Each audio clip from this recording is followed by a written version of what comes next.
You said you didn't have a clear worst. I definitely do. So. No, a clear as in there was multiple. Oh, okay. Not sure the last 3 that I watched. I think I picked the last 3 to watch for a reason. You know what? I was kind of on the same mindset, although I didn't know much about some of them going into them. Okay. Yeah, I was about to say, because we there's enough to talk about. Because if we can go through about the whole mind process picking them out too about. Yeah, absolutely. Just sort of our like expectations for it. So I think we should do I know we're not recording, but I think we should do the list, and then we can kind of hop in whatever stories you want. Because I got plenty of stuff. Like Nightmare Alley, I saw way before we even knew we were going to do this. So there's so much stuff to. Mm-hmm. Okay. Obviously, with like Dune too. Yeah. Well, just Dune 1. Mm-hmm. Dune 1 out of 2. Pardon me. Yeah. That was a slip on my part.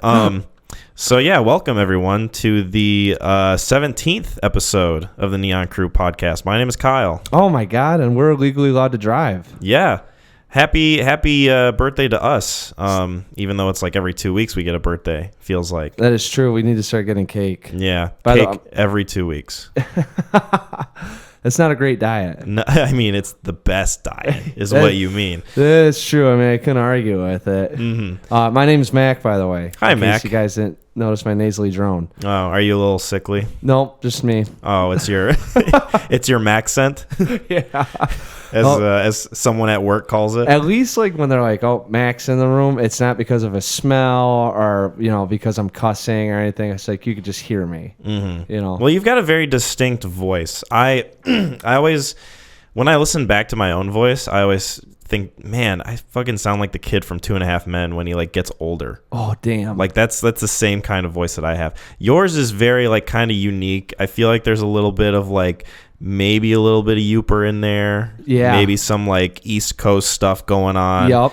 Although I'm pretty sure you didn't grow up over there. Not at all. So that's part of watching the enough mystery. Scorsese films growing up. I guess that is part of it. Yeah. If I had watched Goodfellas enough times, I might have had the same way of speaking. Yeah. But it is a very distinct voice. And I've watched a video of your brother speaking, and he kind of speaks a little bit of the same way. Yeah. I feel like yours is a little more distinct just based on like the one video I've seen your brother. Yeah. Yes. Yep. Distinct, better or worse. Distinct is always good. Uniqueness. That's how I spin it. You set yourself apart because I don't think I know anyone personally who talks like you do. I don't either, which is disturbing why people think I'm slower than most. Oh, I don't think that at all. I think there we go. Quick on the draw. I love it. Quick draw McClain. So today we're going to be going through our list of the Best Picture nominations for the Academy Awards of the year 2022. So we watched all of these films. We watched all 10 of them, and yes. we have our thoughts. We have our opinions of which is the best, which is definitely not the best.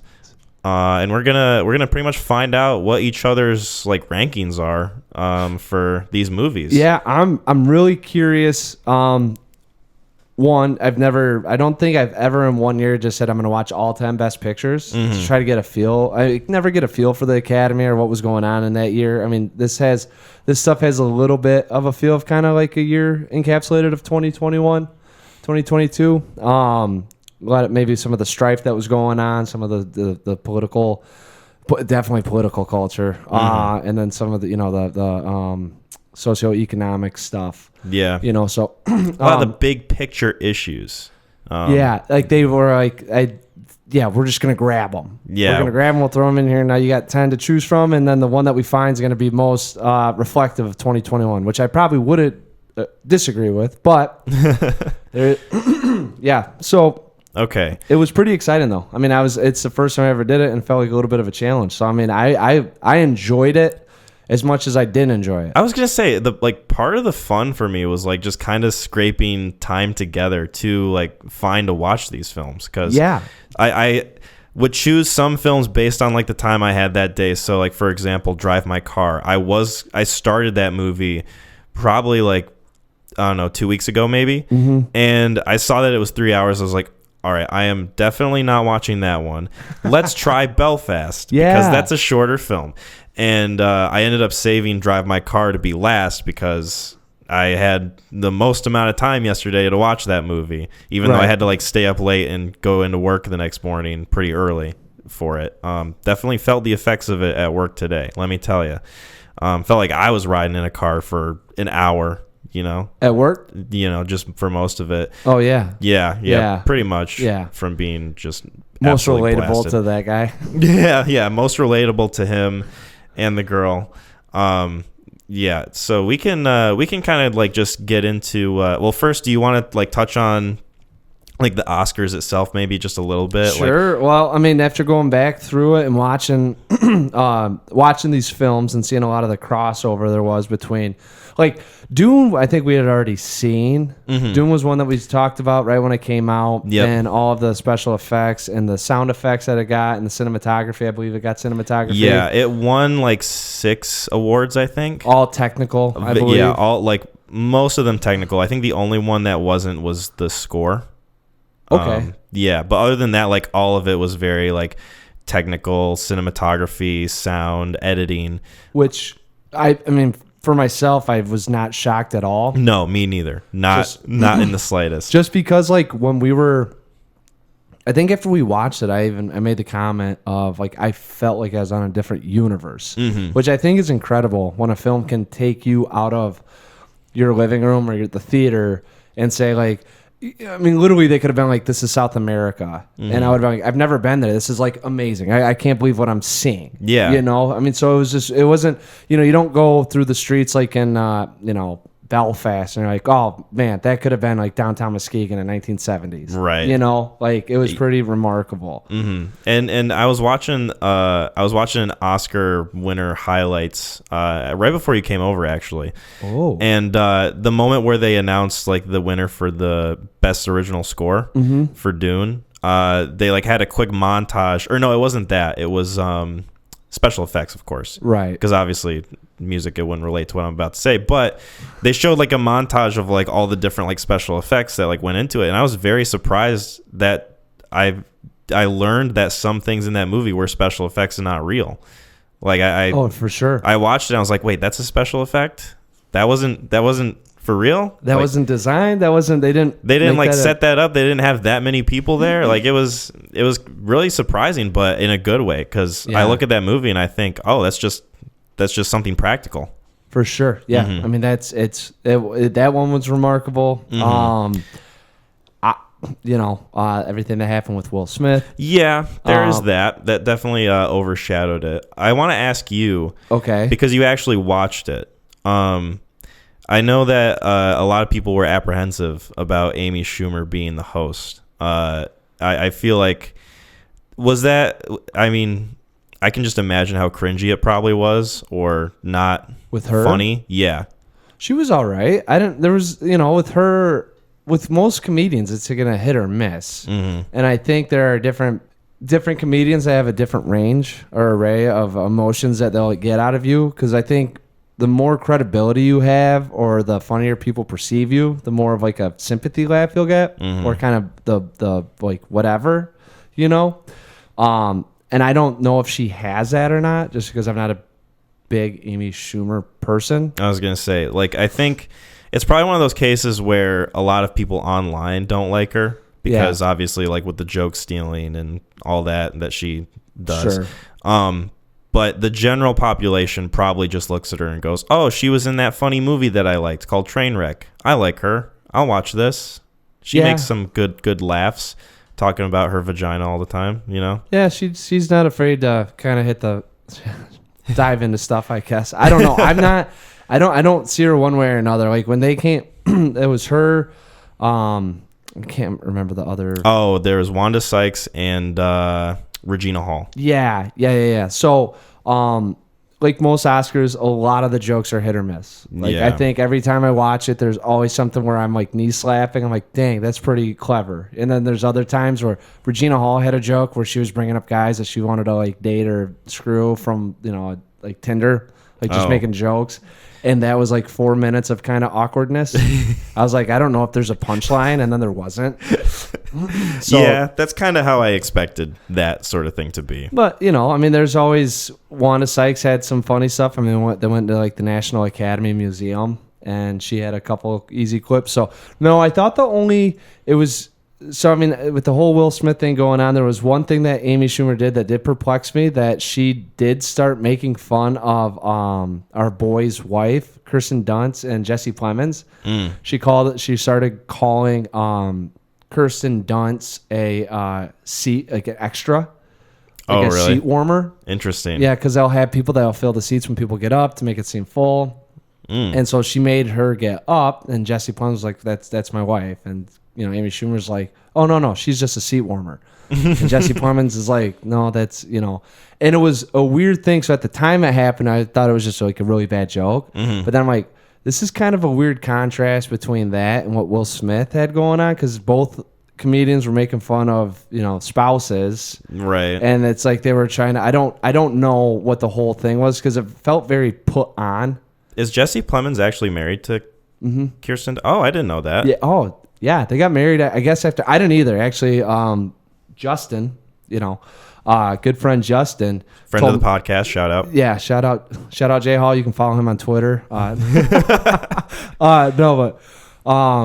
He told me about it after Fargo, because I got into Fargo, and season 2 was a really good season. And, season 2. And he was like, yeah, they're married. And I was like, I can't believe that, you know. So, and they actually are. I think they got married after, it might have been Fargo, or they worked on something prior to that. But okay, pretty cool, right? Yeah, two people I definitely like. Well, I like Kirsten Dunst more now. They used to call her bland face. Right, yeah, especially during the Spider-Man days. Yeah. When the Melancholia came out, and that was like it. I haven't seen that yet. I've been recommended to watch it. Oh, you have? Yes. Oh, is that Lars von Trier? It is. Nice. The only von Trier movie I've seen is The House That Jack Built. Interesting. Yeah. I enjoyed that one. Yeah, I could see that. Yeah, I thought it was pretty solid. Yeah. Obviously, he's got some. I've not seen different things going on, but right. It's Matt Dillon, right? Yep. And it's quite long. It's like 2 hours and 50 minutes or something like that. Von Trier's got a weird. He's, I think, maybe experiential, or what do you call Experimental? it? Yes. Thank you, God. Yeah, just like surface level knowing what his other movies are and like what they're about.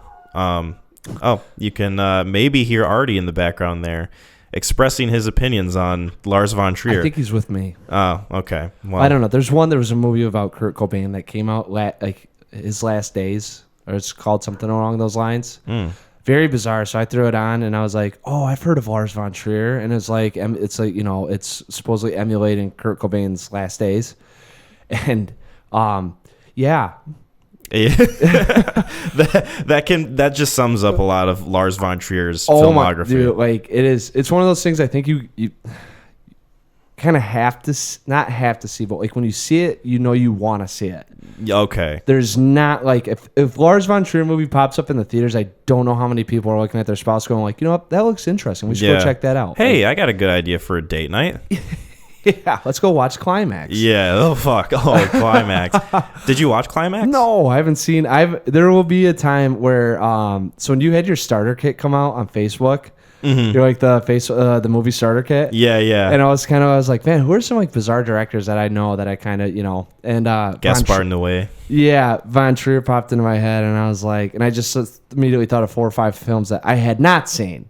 So I was like, I guess I don't really fit into that. I do know it, but I was like, I'm electing not to see them. And then I was like, well, if we're gonna continue to do this, if this has, you know, if we could keep having fun with it, it's like I probably at some point watch them and just have that. Yeah, Climax is very stylistic. Gaspar Noé certainly has a style. Yeah, I saw it. Oh, is that Gaspar Noé? Yeah. Or Gaspar Noé, or however you pronounce it. However you say it. Yeah, that's the only one of his that I've seen, but I watched it about a month ago. And oh my God, is that Last Days then? Anyways. It is... no, Gaspar, I might be even thinking of the wrong guy. I think Last Days might be... I don't know. Yeah. Gaspar did Enter the Void, Irreversible. I haven't seen those yet, but I want to. God, they're both as melted in my head as the same person. Yeah, very stylistic movie. Maybe I'll recommend it one day on the podcast. We can talk about it because there's a lot you can say. Oh, I'm sure. That's the one where they do E at the dance party, right? I'm not going to say too much about it. Well, I've read the synopsis, so I'm okay. Yeah, basically. Yes. You can kind of imagine what that would be like, but you don't really know until you watch it. Yeah. But yeah, we can get back to the Oscars. Oscar stuff. Is there anything else that you think we should maybe touch on before we get into the meat of it? No, I don't. I mean, I thought everything, it kind of shaped up. I think the one snub, should I hold off on it? Because he's in one of the films and I absolutely loved him. So I'm going to. No, you can say. Well, I'm saying if we get into it, I'll just say it when we get into it. That he was, because I mean, it's we might not have the same thoughts, but it elevated the movie so much for me. Okay. So much. We will get into it when we get into it. So, did you want to maybe go through your list first of of movies that you liked versus didn't like, or your ranking? No. I'll do my 1 through 10. Okay. And then you can get a feel. I'm not going to talk about any of them yet. I mean, because so much to happen to. I'm really curious as where we line up. That's the big thing. Yes. I'm at. So me too. Should I go from best to worst? Or should I go from worst to best? Go from best to worst, because I have an idea of what your best is, but I don't know what your worst is. That's what I was kind of thinking too. We might line up on this, we might not, but I think there's going to be a lot of different certain levels in here. Okay, so number 1 for me was CODA. Okay. Number 1, I loved CODA. Number 2, and so 2 through 4 I struggled with so much. It's hard. Number 2 for me was Nightmare Alley. Okay. Number 3 was Licorice Pizza. Number 4, and this is where it gets. I honestly didn't think that this would fucking happen. I'm just gonna say this right now. I threw this movie on, and it was just whatever. I gotta burn it out. Just gonna put it on. I think it's maybe because I know guys like this, or I've seen some family members. But number 4 is King Richard. Okay. And the other fact that I didn't know it was Venus' story, not Serena's. Right. Number 5 was Dune. Okay. Number 6 was Belfast. Okay. Number 7 was Power of the Dog. Okay. Number 8, they're totally two just different. The synopses in your brain are fighting with each other. They're not, dude. They're the complete opposite ends of the spectrum. Okay. So 8. So okay, look, let's figure it out. So all that's left is West Side Story, Drive My Car, and Don't Look Up. Yes. Okay. Those are your bottom 3. Yeah. So yeah, I'll just say number 8 was Drive My Car. Number 9 was West Side Story, and 10 was Don't Look Up. Ooh. Okay. So I think there's a good amount of differentiation between us here. I kind of thought there would be. Yeah, there's a good amount of differences. Some similarities, maybe. Well, that's what I'm curious. That's you. But I want to hear what you got, because I'm interested in your perspective on all of this. All right. So I'll start now. My number 1 is CODA. So that's where we line up the most, right there. Wow, yeah, 100%. 100, yeah. 1 for 1. Ooh. Here we go. My number 2 is Dune. Yeah, that's the one I knew that was going to be higher up than on mine. Yep. My number 3, I would probably say, is King Richard. Wow. Yeah. Wow. Mm-hmm. Dude. I had no idea. Were you like me? Were you like, I got to watch this? I was... Well, I wasn't going to watch it, but then my friend Mikey was ranting and raving about it, and he said it was probably the best performance Will Smith has had in years. So I watched it. We'll get into it. We'll get into it. Yes. Yes. A lot to talk about. Wow. Yeah. I can't believe that. Number 4, I would probably say, is Drive My Car. Yep. I had a feeling. I was watching it with my friend, and I was talking to her, and I was like, I need to talk to Kyle about this, because I feel like he's going to like this and have a lot more perspective on it than I will on it. Definitely not perfect, but I have thoughts. Yes, and that's what I'm excited to hear about, because the reason it went from 10 up to 8, and it probably could have hopped Power of the Dog if I had a little bit more time to think about it. It didn't have a chance to really marinate. So anyways. Yeah. And I'm going to preface this right now. I didn't make like a physical list, so I'm just going off of like what I'm looking at from organic. Google. Very organic and in the moment right now. Just going off my feelings. So number 4, Drive My Car. Number 5, I would say is... This is where it gets tough for me, because a lot of these movies I kind of rated the same. Number 5 for me would probably be, I would say, Licorice Pizza. Ooh, okay. Yeah, number 5 is Licorice Pizza. Definitely butchered that when I said that. Nah, it's okay. We'll cut it in post. Number, what am I on, 6 now? Yep. Nightmare Alley. Okay. Kind of getting down into it. Number 7, I would say, is The Power of the Dog. There's some more crossover. A little bit, yep. Was that your number 7 too? Yeah. Oh, nice. Yep. 2 for 8 so far. Number 8, I would say, is West Side Story. Okay. Number 9, Don't Look Up. Okay. And number 10, Belfast. Interesting. In last place for me. Wow. It's funny. The last 2 films, we actually kind of flip-flopped. Now, in regards to Belfast, I think it edged out Power of the Dog and kind of the rest of those films simply because of rewatchability.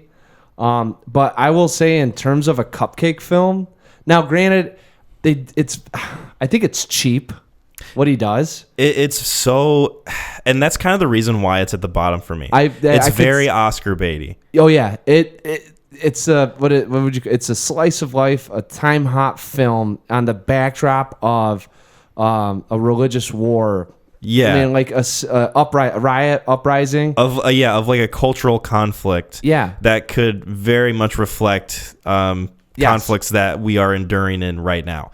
Or I mean, at any point in life, any point in history, really. It's just a period piece of that thing. I mean, they're more civilized, I guess you'd say. Right. So you see a little bit more of the law and order taking effect.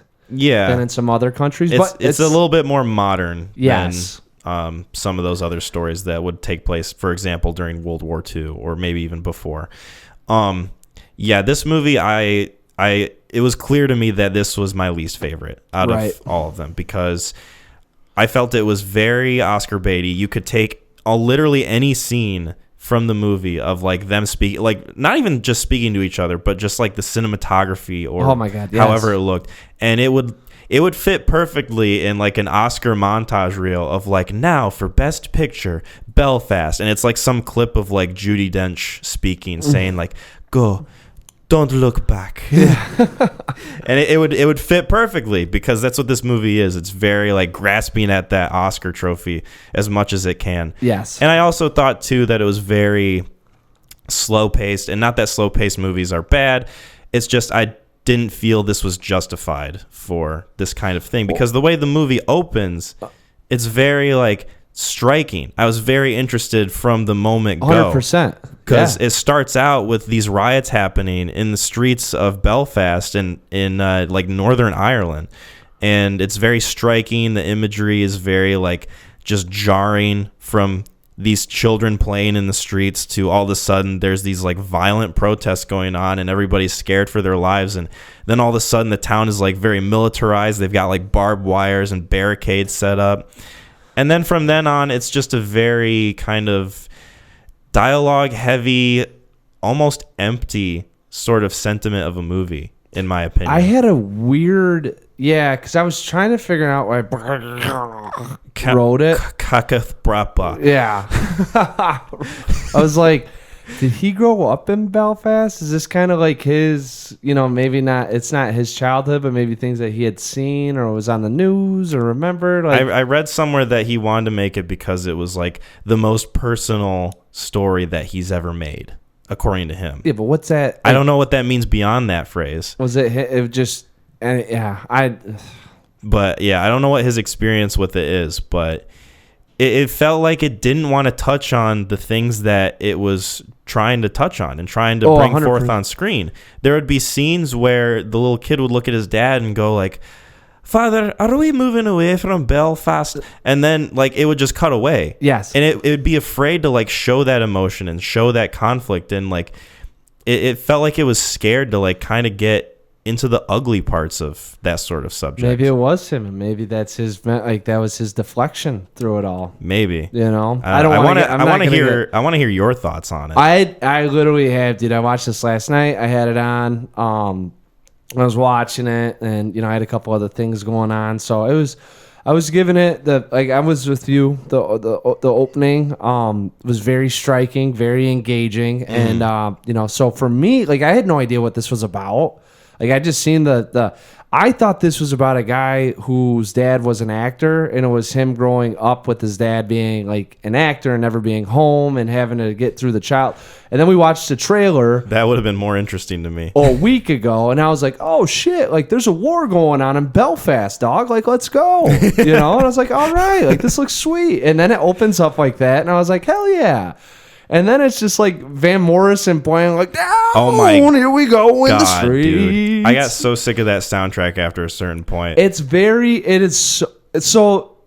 felt very ill-fitting too, because the film was in black and white, but it was set during 1969. The way I took it in, I was like, oh, it's this kid's life, and they're using the backdrop as sort of like the tumultuous or the trifle or whatever, some of that anxiousness, that angst that you want to feel. Yeah. Not knowing, but it's really just a story about this kid growing up in this town with his parents and not knowing a lot of things and just learning, right? But it's also kind of like a depiction of, Belfast at that time, like what was going on. So you feel like you're in that period for just a little bit. And I think it was because the kid was just happy-go-lucky. I think his name was Happy or something like that. They kept saying some shit like that. But it was Little Boy is his name. I mean, but it was. I think it was supposed to be a reflection of his emotions going on through all of this. Like they could have used an orchestra. They definitely could have played some sorrow stuff. I mean, I shouldn't say definitely because I don't even know if anything sad happened. The one sad thing. So we're gonna get into spoilers for all these movies, by the way. Oh yeah. Just so you know, I didn't think we were going to, but I agree. I think we have to. I think we kind of have to, right? Yeah. Go out and watch these films, and then come back and check us out. Well, and also I'll put timestamps for each movie we discuss. Oh, sweet. So let's just pick movies and we'll see why we rated them where we rated them at. Yeah, perfect. We're talking 10 fucking films, people. Let's go. Fucking exactly. Let's go. The one sad thing that happens in this movie is the grandpa dies. Yes. And they leave Belfast at the end. Well, that's I guess kind of sad. What's so funny about that is, and then they have, I can only assume it's an Irish funeral. That was so fucking weird. The like singing. So, okay. I did not like that scene at all. Oh, you didn't? No. Okay. Well, one, I was like, I'm going to have an Irish funeral if that's what they do. Like, when I die, you put me down, and then everyone's going to get drunk and celebrate and dance. It looked like it was from a wedding. It looked like they were having a wedding reception. So today, when I was thinking about it, because I have that song stuck in my head, I really like that song. And that guy, and I thought it was fun that they were doing it. But then today, I was like, wait, if that was an Irish funeral, why was that guy up there singing so happily? Yeah. And dancing with his wife like that? They were like celebrating. It's like, oh, Grandpa's dead. Woo!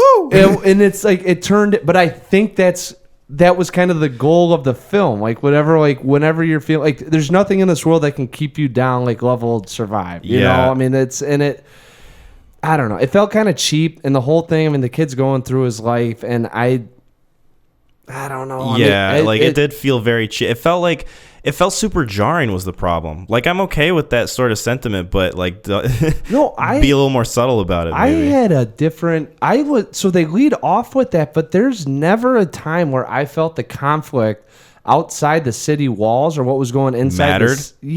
At all. And I didn't even know, like, the kid was a Protestant, right? It was a Protestant family, so they weren't even getting weeded out. Yeah, no, they weren't the ones that were being persecuted. It was just the dad that was like, we're not joining either side. And I had another, I was like, well, then what the fuck does it matter? It felt like this movie was like trying to be way too safe about the subject matter. Yeah. And trying way too hard to like, yeah, it's a story about like these riots happening, but look at the characters. Look at the characters and look at how quirky and like funny and like happy they are as a family, but they also have struggles. And it's like, It feels like it kind of feels like an episode of Family Matters, just with higher production value, and also there happens to be conflict happening outside.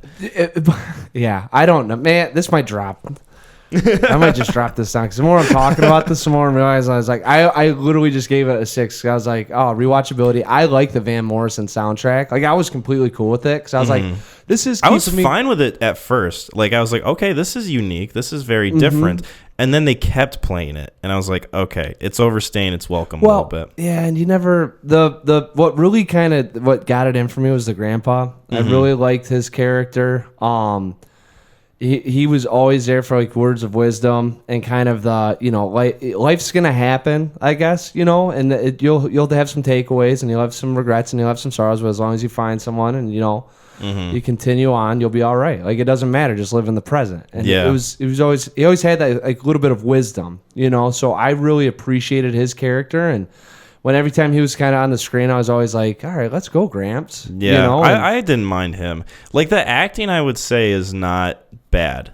No, I would say the acting is pretty, like, probably the best part of the movie. I like the cinematography. I mean, I like it when guys take a chance like that, or they keep me engaged as an audience member. Yeah. The problem is there's just not a whole lot of meat on that bone. No. So I think he had to do it like that to kind of keep you as an audience member visually engaged. Yeah, and that's why he does, you know, and the black and white, how I saw it was just that the times they were living in were black and white, right? It was either you're on this side or that side. There wasn't, and that way anytime you saw like a movie, you know, or there was a show going on, or there's some color. Maybe it was just because it was colorful. Maybe that they were that's how perceived happiness was. So you saw the color. Like, I don't. Yeah, I did like the fact that whenever they watched TV or a movie, that it would be in color. Yeah. In contrast to the actual film itself. Yeah. So I mean, it was kind of, you know, visually striking, and Branagh's got a little taste for directing, but the story itself. I mean, I can't, like, now that I'm thinking about it, I can't believe he won fucking best original screenplay. I was very surprised to learn that too.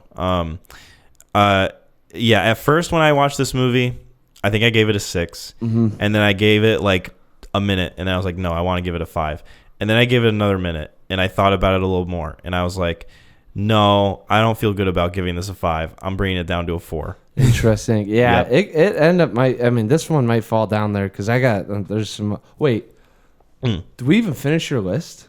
Yeah, we did. Oh, so Belfast was 10. Belfast was my last one. Okay. So I guess we can kind of like put a ribbon on that one. Yeah, there's not much behind it. That actually might fall down to 9 or 10 too for me. I'll see how it goes because there's a couple in here that I'm a little torn on. But there might equally not be enough meat on that bone, but they did a better job attempting, you know, some filmmaking. So gotcha. Okay, so we can move on. What you said your rating for this was like a 6 out of 10? Yeah. Okay. Yeah, it might fall to 10 though. Okay. This could very easily. I think I might have just shoehorned this in that spot because I didn't know where to do it, and I was like, "Oh, I could watch that again." But that's not a good fucking ranking to have. Yeah. You know? No, I mean, like, what's your like rating of it? I guess. Oh, for this one? Yes. Oh, this would probably be. Jeez, it's probably getting a 6 now. It was a 7. I was cool with it. I was like, all right. He pulls a little punch. We'll do the backdrop. You know, with the religious riots going on, but we get to see the kid growing up. I really like the soundtrack, obviously, with kind of this tough subject matter. Well, not even tough subject matter, whatever the hell it is. You know, it's still poppy, and I like the accents, and I had a little bit of fun with it. But now that I'm thinking about how cheap it was, and the fact that there was no turmoil, and I'm glad we both saw that there was no really reason to focus on this family. Yeah, it's a very transparent movie. Maybe, you can see right through it. Maybe we don't need to be as tough because, I mean, you know, that could be a very difficult time to live in. Constant in turmoil, angst, you know, having to go through the streets. You're declaring that I'm on neither side, so you're going to have to fight both Protestants and Catholics. Yeah. So, you know, I mean, but like you say, though, he didn't do a good job then delivering the message and making me feel like that. Yep. So that's the biggest issue for me. I would give this a 6 out of 10, but I have a little bit more. There's more credibility in the film with the camera work and the score or the soundtrack, you know. Very, very technically apt, just kind of hollow. That's a nice way of saying that. Yeah. So do you want to like kind of switch gears a little bit, go on the opposite side? Sure. Talk about CODA? Let's do CODA. Awesome. So this was the second to last one that I watched, mostly because I had to start a free trial of Apple TV to watch it. Do you still have that free trial? I still have it, yeah. Even if you cancel it, it still gives you that 7 days. Oh, wow. And then it just like goes away. Okay. So maybe I'll try to squeeze in Tragedy of Macbeth while I have it. We'll see how it goes. Did you watch that? No, but okay. I've heard. I've heard things you might want to know. But yeah, so no, I saved that kind of towards the end, and then I'll just get this out of the way right now. I had to watch it on a desktop, okay, because I have an Android phone, and obviously Apple not supported on that device. So I watched it on the computer, and I swear to God, they like throttle the internet or the site or like whatever they throttle to do this, because I watched the video and I couldn't get it like higher than like 480p. Really? Yeah, it seemed like it was less than 720. Maybe it was at 720. I don't know, because like it wasn't the worst thing. It wasn't like I was watching it on a potato. Right. But I could definitely tell that, hey, this isn't the quality that I should be watching this in. Very true. Yeah. But it still ended up being one. So that's a testament to how good the movie is. I'm telling you, dude. As shitty as the quality I watched it in, I was still compelled by it. So, if you haven't seen CODA, it's about a child of deaf adults. This gal, she grows up in a deaf family, and it's just really her kind of her last year in high school and her fork in the road that she gets to. Some tough decisions that she's gonna have to make. It's a very good coming of age film. Oh my God! So, I felt like this was like the biggest cupcake film, and it was like it was very feel good. It was a souffle, like it was a dessert film, but they fucking like. $100 dessert film, right? Like there's never anyone in super big peril, right? The message wasn't. I mean, like you said, coming of age. I think that. I mean, I personally think that they're doing a better job with trying to get more sign language incorporated in film. Yes, I agree with that wholeheartedly. I was thinking about that while I was watching it because it reminded me a lot of Sound of Metal. You've seen that film? Of course.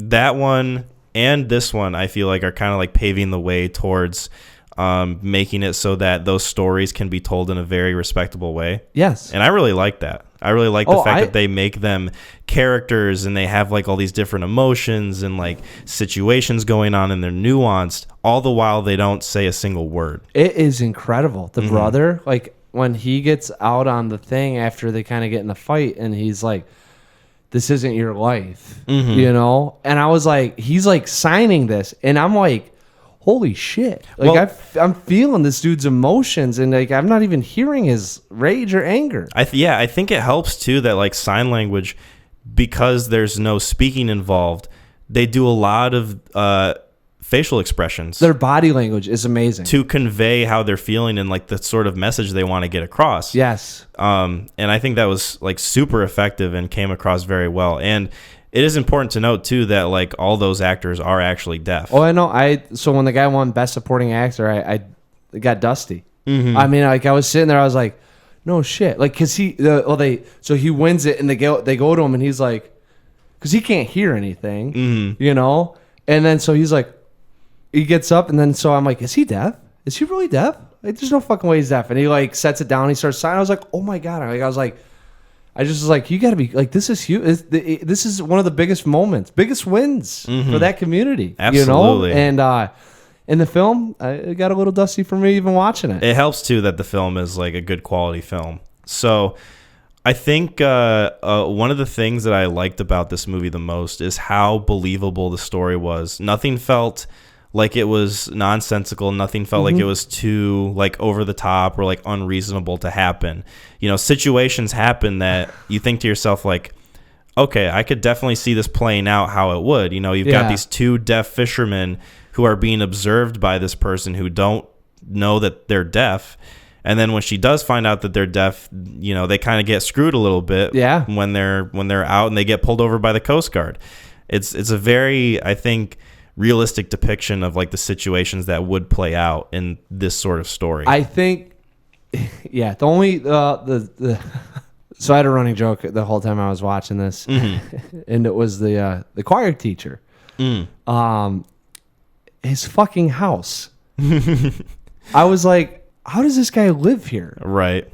Like, it's very like he's a high school choir teacher, dude, and he's got like he's on the Atlantic Ocean. Yeah, he's got like a waterside property. Yeah, and his like half of the house is made of glass. Yeah, right. You can see right in it. Yeah. It's like all natural light. Oh, it looks huge. Super expensive. And I was like sitting, I'm like, how the hell does he fucking? And then at one point when they get into an argument, she goes, "All you did was become a choir teacher." And then that's when I was really like, what the fuck? Yeah, if I was him, I would have been like, have you seen my house? That's what I wanted to know. I was like, what is going on here? Why did they pick this house? Like, yeah, they should have picked something a little more subtle. Yeah, well, you find out he comes from what was the Music Academy, and it's a pretty prestigious one. Oh, I don't remember. Oh, it's gonna drive me nuts because as soon as they said it, I was like, oh, I've heard of that. I didn't even know.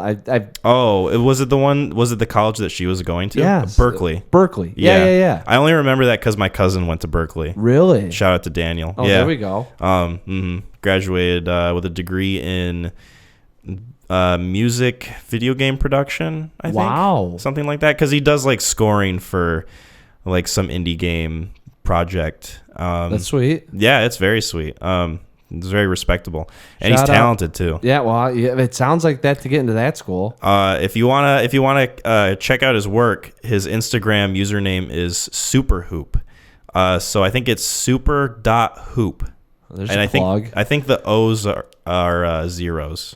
I'm pretty sure. It's pretty hipster. Yeah. Look him up. It was already taken. I think it's like a reference to a video game or something, but no.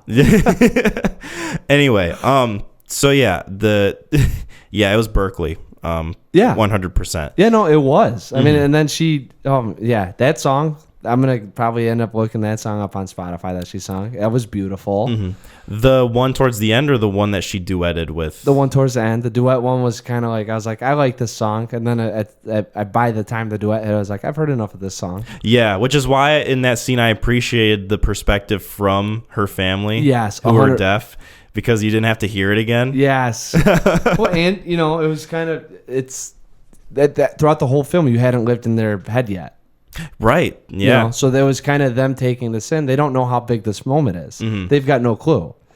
Yeah, it's kind of like a little sprinkle of like the sort of thing we get in Sound of Metal, because throughout that movie, without spoiling it, you get these like nuggets of moments where it's from his perspective, and you can sort of you hear or can't hear what he hears, and it's just a lot of like silence and mumbles. And then like certain things happen towards the end and you hear it from that perspective, and it's a huge impact on like his character in the story.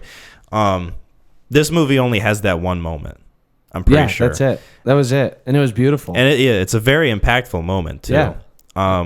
This is essentially what she had been geared up for the whole film, I would say. Right. Being able to prove to her family that this is something worth doing, and that's something that she cares deeply about. Because I kind of predicted it happening in that scene when they're at the show and they're watching her perform, even though they can't hear her, obviously. Yeah. But I thought to myself, they're going to see how people around them are reacting to her singing, and they're going to finally appreciate like what she's been doing this whole time. Yeah. And then that exact thing happened. I was like, it's so satisfying when I get it right. Oh my God, dude. It was like impactful. Yeah. Mm-hmm. Well, and then the dad, and then he's got to go out there and talk with her, and it was, and they were just so, it was a quirky family, but I even liked when they snuck in, I was like, of course they would. Yeah. No one's going to stop him. Is it that big of a deal? I liked the family dynamic and the personalities they had. Very rich and nuanced, full of character. The dad especially, I really liked him as an actor. Troy Koster, I think his name is. Very talented, and I think this is one of the only movies he's been in. Probably. I don't think there's a big market right now for the sign language. Right. I think Marlee Matlin, her name is, the mom. Mm-hmm. I think she's pretty, because I knew about her before I watched this film. Yeah, because I don't know why, but for some reason I like watched an episode of Celebrity Apprentice years ago, and she was on it, and obviously like they made note of like her being deaf. But also she was already kind of like an established actress before CODA. So she's been in quite a few things, I believe. Probably playing but character type. Yeah, kind of like that sort of boxed in role. Yeah. Of deaf chick, but the dad and the brother. Deaf chick. Nice. All right. Bring her out. Yeah. All right. Where's the deaf chick? Hey, come on. Oh, wait. She can't hear me. But the dad and the brother, they haven't been in much. No. This is like pretty much the biggest film that they've done. And they nailed it. Mm-hmm. I mean, it was. I don't think there was anything that was. Yeah, like you said, everything. Every kind of obstacle that presented itself was there for a reason. I think the other one was when the TV camera crew showed up, and I was like, okay, like how that they would have made a big deal about that 3 days before that thing happened, right? So I was like, all right, like reasonable expectations. Yeah, that one. But other than that, I mean, and those are very, very small things to be thrown. I thought like one of the funniest times was catching the parents having sex. Yeah, that was a very like intentionally uncomfortable moment, but there was levity to it too. The whole film had levity with all of it, and it's like, all right, what awkward scenarios can we put her in? And not only that, she has to tell the other party what's going on, because they, like if something happened and a third party came in and like it's like, hey, like I got to talk to you guys about this. Imagine it impacting you, having a secret between them, and then like having to go out and then tell that other person what you've been not wanting to say or like don't want to talk about. Yeah. Like how much I thought it was hysterical. It was. I think my favorite joke in the whole movie is when the dad farts, and then the girl reacts to it, and then he says, "Do you know why God made farts smell? So that deaf people could enjoy them too." Probably one of my favorite lines in the whole film. They're doing the Tinder thing at dinner, and she's like, "I thought we said no Tinder." It's like it's the only thing we can enjoy as a family together. Yeah, right. It's like, oh my god. The difference between Tinder and music is we can enjoy music or Tinder as a family. Yeah. We can kind of like move on, I guess. But was there anything else you wanted to say? No, dude. I mean, if you haven't seen CODA, check it out. It's really one of those films I had heard about. So I had heard about this from another podcast.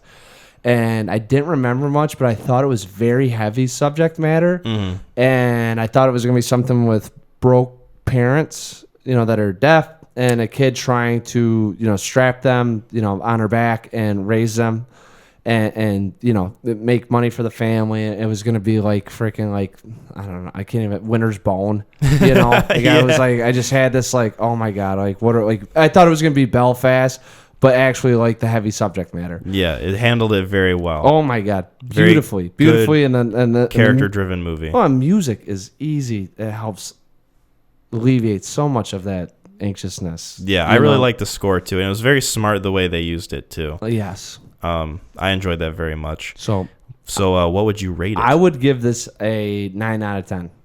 Same. I'd give it a 9 out of 10 as well. Yeah, this is something I think you could watch again and again and again and enjoy it. Definitely deserves Best Picture out of all the lineup, for sure. Agreed. So we did talk about Dune in a previous episode. Right. I guess we can kind of like compare it to like the other movies that are here, and like touch on it a little bit. We won't go too much into detail because we've already like discussed it up and down. It's been talked. Yeah. It's been talked around quite a bit, but I was kind of surprised to see it nominated at all. Really? Yeah, because I don't know if it's like just my perception or just the stigma of the Academy Awards in general, but I feel like the Oscars are sometimes hesitant to nominate those like kind of high concept sci-fi sort of other genre movies, because I feel like when they nominate movies like, I mean, other than Nightmare Alley, most of these are grounded in reality in some way. Like they're very like for sure character driven, like realistic air quotes stories of like people in realistic situations. Yeah. Whereas like Dune is a very like high concept, sort of otherworldly genre kind of thing. And so I was just kind of surprised to see it nominated at all.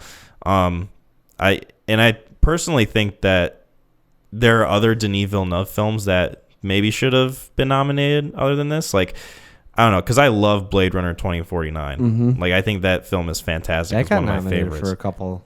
It got nominated. Technical aspects. Yeah, it got nominated for a lot of technical stuff, but not Best Picture, I don't believe. Well, I picked Dune to win Best Picture because I'm like, it's up for 8 different. I think what the Academy does, and I really like Lord of the Rings, Return of the King, swept it. Like, and that's kind of falls into. I mean, I don't know if it. I think it does a very good job. I mean, that movie might get a rewatch because I was talking to my brother about it. And we both kind of had the same like, oh shit, it's a lot better than what we were just giving it shit for. But I think there is a recognition when you go, this thing's got like 8 technical awards, or they're nominated in 8 different categories. Like, maybe we should throw it in here. Yeah, I mean, it kind of feels like it's one of the best of the year. And I'm not saying that I don't think this deserved it at all this year, because I think it did have like a compelling story and characters that I enjoyed watching. But I guess I was just surprised to see it at all. Is what I'm throwing down. I definitely understand that because I know where you're coming from. I mean, it'd be like if Dracula 2000 got nominated and we're sitting here like, it's got a chance to win. You know, like I don't think it, like with you, like grounded in reality, or at least somewhere on planet Earth at some point. But if this were 5 films, I don't know if it would. I'll just say that. Right. That's where I would probably have a little bit more of a, like, I agree with you 100% on, because I think if it were 5 films, we probably would see the 5 like King Richard would be in there. It'd be, CODA, Belfast probably would have been it. I don't know if Licorice Pizza would have made the cut. Right. Don't Look Up that was probably the last one thrown in there. And I think that was just, anyways. I'm with you. I mean, I think because it has brought in 210, it got that nomination. So, with how big it is now, it's like, why not have like Marvel's Endgame, they could have thrown in there. I don't know if they did or didn't, but like if that would have got thrown in, I would have been shocked either. I would have been like, good. It deserves some of this, it's changed media, Hollywood. Yeah, and from like a cultural standpoint for sure. And like Dune was like one of the more successful movies in a while too, to come out during COVID. True. So, I mean, culturally it had an impact because like so many people I know were talking about that movie. Oh, yeah. And people that hadn't even read the books were just like looking forward to it. Didn't even know who like Denis Villeneuve was. They just knew that there was this really compelling sci-fi story coming out based on a book that had really good visual effects. And so they went and saw it. And I think people who kind of went into it with that mindset were like blown away, and now they're really looking forward to the second part. And that's maybe like the perspective of like why they put it on there. Could be. I mean, speculation. You never know how the Academy works. I mean, that is one thing I will say. So I had it as my second favorite. I had it as 5. Okay. It made the top 5 list. I think it's right at that. It's got one. It's beautiful. I mean, there's no arguing that, and I think there's enough of it where I'd probably rewatch it again at some point to see if I'd have any more of a grasp for better understanding or be able to follow it a little bit more, maybe more empathy for the characters, Get a new view on it. Yeah, try to. Yeah, for sure. Definitely going to rewatch it before part 2 comes out. 100%. That one will happen because I'm excited. I will be excited for part 2. I have a feeling, because Denis Villeneuve is pretty consistent with like the quality of his filmmaking. I have a feeling it's going to be near seamless. Probably the same quality as the first one. I don't think there's any. I mean, that one. The flow of the film is pretty spectacular. I think. I just had a problem with the characters, and I didn't enjoy them as much as you did. And the depth of the characters I never really bought into. But it's a little bit like you say, a higher concept film, and there's a little bit more going on. And if you recognize that fact, or have, if you care about that, then it would be more impactful. Yeah. And I think the hero's story or the hero's journey, like I got a couple of friends that really liked it just because of what Chalamet has to go through. And I'm like, would have liked a little more. Well, no, I mean, not only that, but I just don't. It's got the power of God speaking through him, and he's having a tough time where he's at in life, and the struggle between, what do you call it? Vanity versus righteousness. I mean, it's like, all right, but It's 5. It's 5 for a reason. I'll just say that. It's got potential to move up. Belfast already shipped bricks and fucking fell down to 9. All right, like Belfast dropped the ball. Yeah, real Belfast. Oh, get him. He got. So yeah, that's pretty much our thoughts on Dune. I think I gave it an 8 out of 10. You gave it a 7. I think so. I think I was at. It might move up into that 8 out of 10. I think when we talked about it, it was pretty damn close. Mm-hmm. Dude, it is seamless in terms of the sound effects, score, visual effects, where they're at, what's going on. I mean, you can't tell me that you didn't think this was shot in like the Mojave Desert. Right. It's super, super gorgeous. Yeah. I just love the visuals so much. Yeah. Denis Villeneuve is a master at that sort of thing. Like, all of his movies are visually compelling. I'm ready to watch Blade Runner 2049 again. I haven't seen that in a while, and that's on. I think it was on Netflix. They just put it on Netflix. Like, I was scrolling through, and I was like, God, I should probably check this out again. Mm-hmm. So I love that. Love that film. Fuck yeah. Getting filled with testosterone just thinking about it. But yeah, so there's Dune. There's Dune. Do you want to is there a film that you want to talk about in particular that we haven't yet? I'm trying to think about what I want to say. Fuck it. Let's just do King Richard. I want to hear King Richard. How the hell King Richard got to 3rd. It was my 4th. I had it as like, I walked into it. I'm not going to lie. I was like, this is going to be like fucking the 9th or 10th best film. Like, I'm not looking forward to this. Right. Will Smith hits people and fucking all he does is raise 5 tennis stars. Like, awesome. Let's go. Yeah, that's all he does. So it was your number 4, you said? Yes. Okay. So not too much of a difference between you and I. No, dude. It was, what was your number 4? My number 4, and again, I didn't like write it down. It's okay. I'm just going off looking at it. Was it Drive My Car? I think it was Licorice Pizza. Okay. Because here's the thing, right? I rated...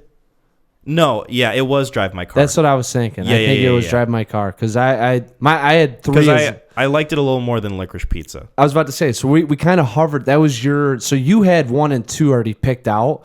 My 1 was, and then 2. I had 1, 2, and 10 already picked out. Oh my god, dude! I kind of did too. Yeah. It could.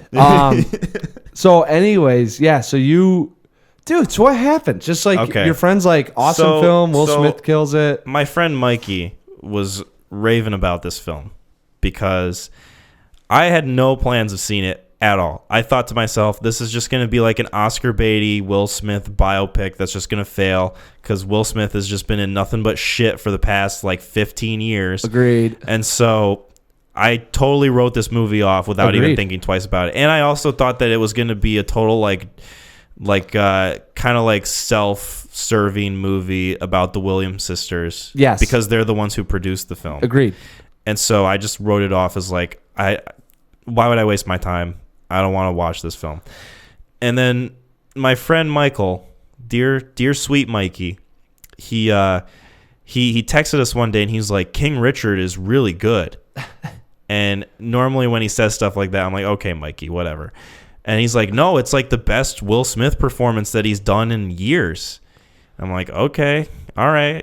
You've kind of like, you've got my ear a little bit. Yeah. You've got my attention. Yeah, is this clickbait or what? But I still I wasn't going to like go out of my way to watch the film still at that point. Right. And then we, said we were going to do this Oscar thing for the podcast. So I thought to myself, okay, I got to watch King Richard now. Yeah. And so I saw that it was on HBO Max. It was actually one of the first ones I watched after we said that we were going to do this. Oh, really? Mm-hmm. Nice. And I put it on and I really enjoyed it. I thought that it was well made. I thought it was well acted. Oh my god. Especially from Will Smith, and I was very surprised at John Bernthal in the film. Robbed. Fucking robbed. Abso-fucking-lutely. Dude. Like it's like the most different character he's ever played, right? Just kind of like this really outgoing, happy-go-lucky tennis coach. He's not happy-go-lucky. He's positive reinforcement. Uh-huh. And I'm like, that's why people make it. Mm-hmm. Like, There's a line that I need to look up. I'll probably do it tonight when I go back home that I just need to remember because there's a scene where he's walking by. They finally get to Florida and they get on the tennis courts and they've kind of been practicing. He goes, that shot wasn't good.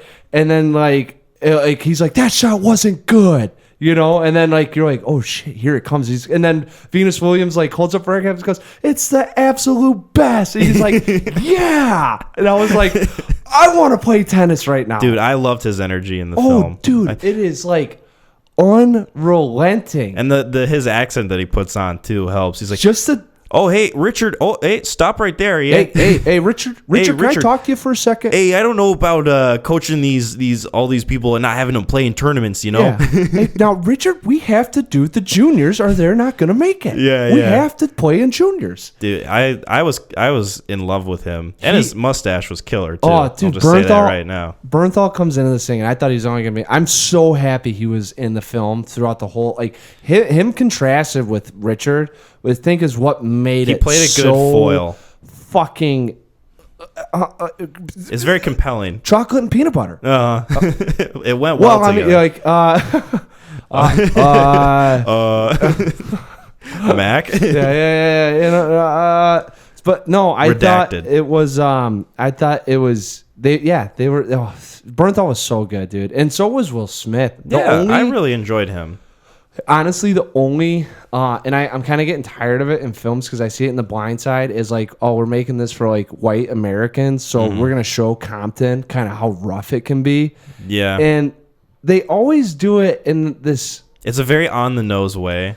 Yeah, but it's not even, it's so cheesy because like in Muskegon, like kind of growing up, like that didn't happen. Like one, you didn't have conversations. Like if guys were going to jump, they just jumped you. Yeah. You know, I used to know, I mean, there was no back and forth. Yeah. Friends, like I had buddies that were going home, and if you looked at a guy the wrong way and he had three of his friends, like they're beating your ass and taking your money. Like it was, I had guys, and you know, it never happened to me, but I had guys, you know, football practice, like they'd get made fun of at football practice because they know that their friends, that they jumped him the day before. And I was like, so like that whole thing that he does, and they're like, we got to show how hard Compton is. Like, I don't think you do. I think it's got the rep.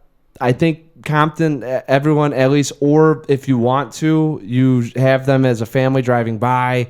The drive-by happens. Guys run out of the liquor store holding money. They start shooting guns. A couple guys fall down some more, and then they just drive by. Like that way you can kind of see what they're dealing with, but you don't have to have him like, I'm going to stand up, because he does enough standing up for his family, and he's enough of a polarizing character that I really,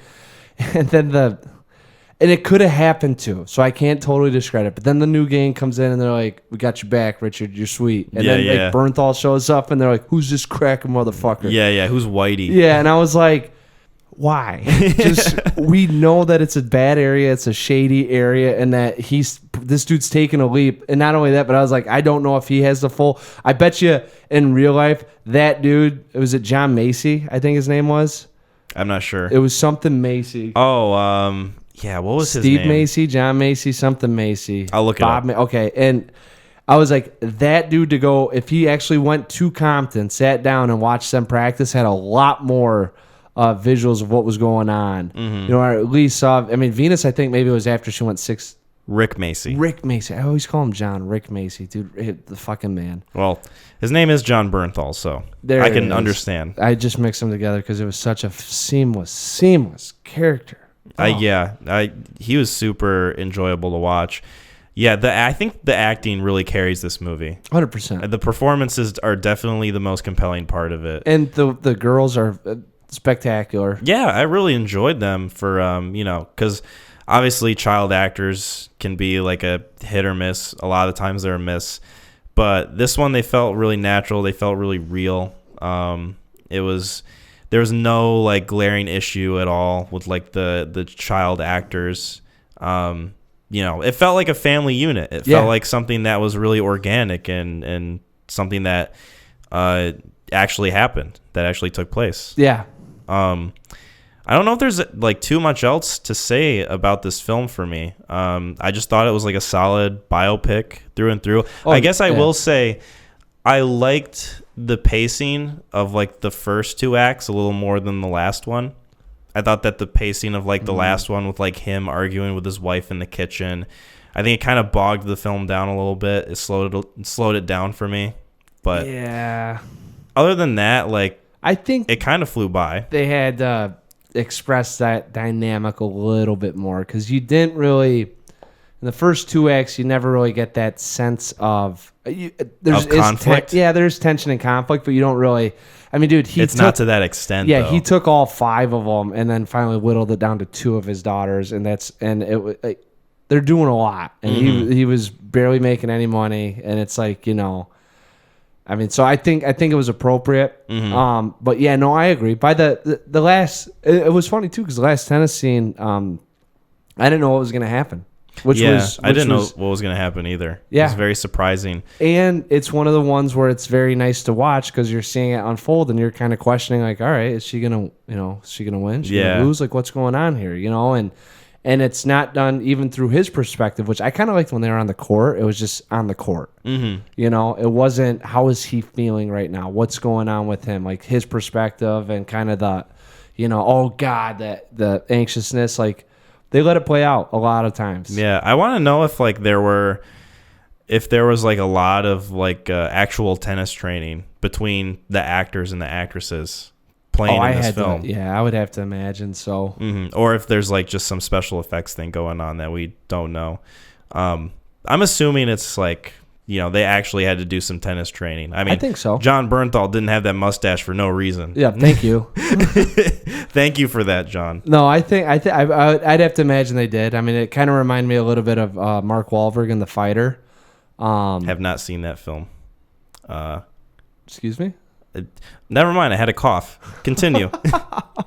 I don't have anything else to say about it either. It's the acting carries it, but I don't think anything that happens outside of what you're saying is unbelievable or something that you're fawning at, just waiting for more of that. I mean, it was just kind of like each event led into something new, and you're kind of curious as to how it was going to unfold. Yeah, I thought it was solid all around. Agreed. 8 out of 10 for me. Yeah, I'm teetering between it. Probably, I would say an 8 just because it doesn't have everything else there.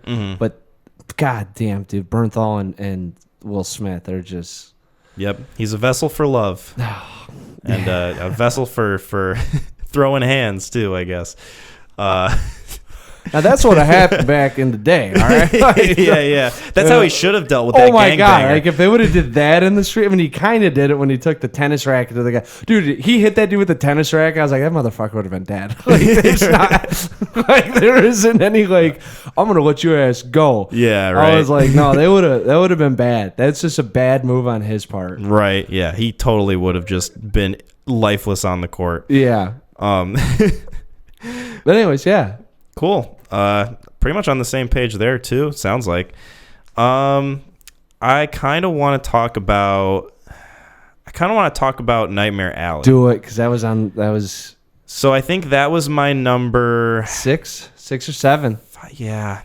No, 7 was Power of the Dog. So I think it was 6 for you. Yeah, I think I liked it a little more than Power of the Dog. It's weird because Power of the Dog, Nightmare Alley, and Licorice Pizza, I all rated the same.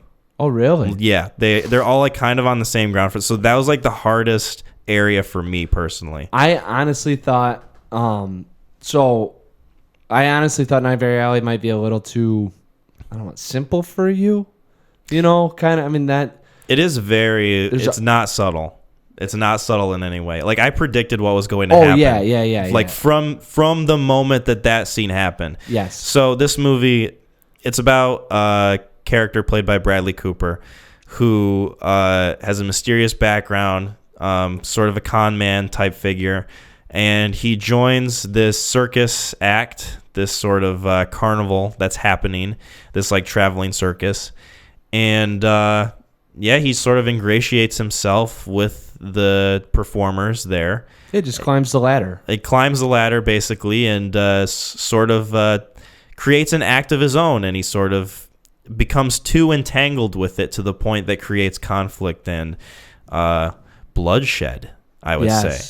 So yeah, that's the synopsis of this film. I predicted what was going to happen at the end when the scene with him and Willem Dafoe sitting in the restaurant where Willem Dafoe explains to him how he gets the geek. I knew that that's how he was going to end up at the end of the movie. Yep. I just fucking knew it. And then it happens, and I'm just sitting in my seat going, yep.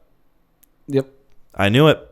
So that's the foreshadowing with it, because really there's no real reason for Dafoe to have that conversation with him. Exactly. And so when it kind of pops up, I was like, but it was more of the character unraveling.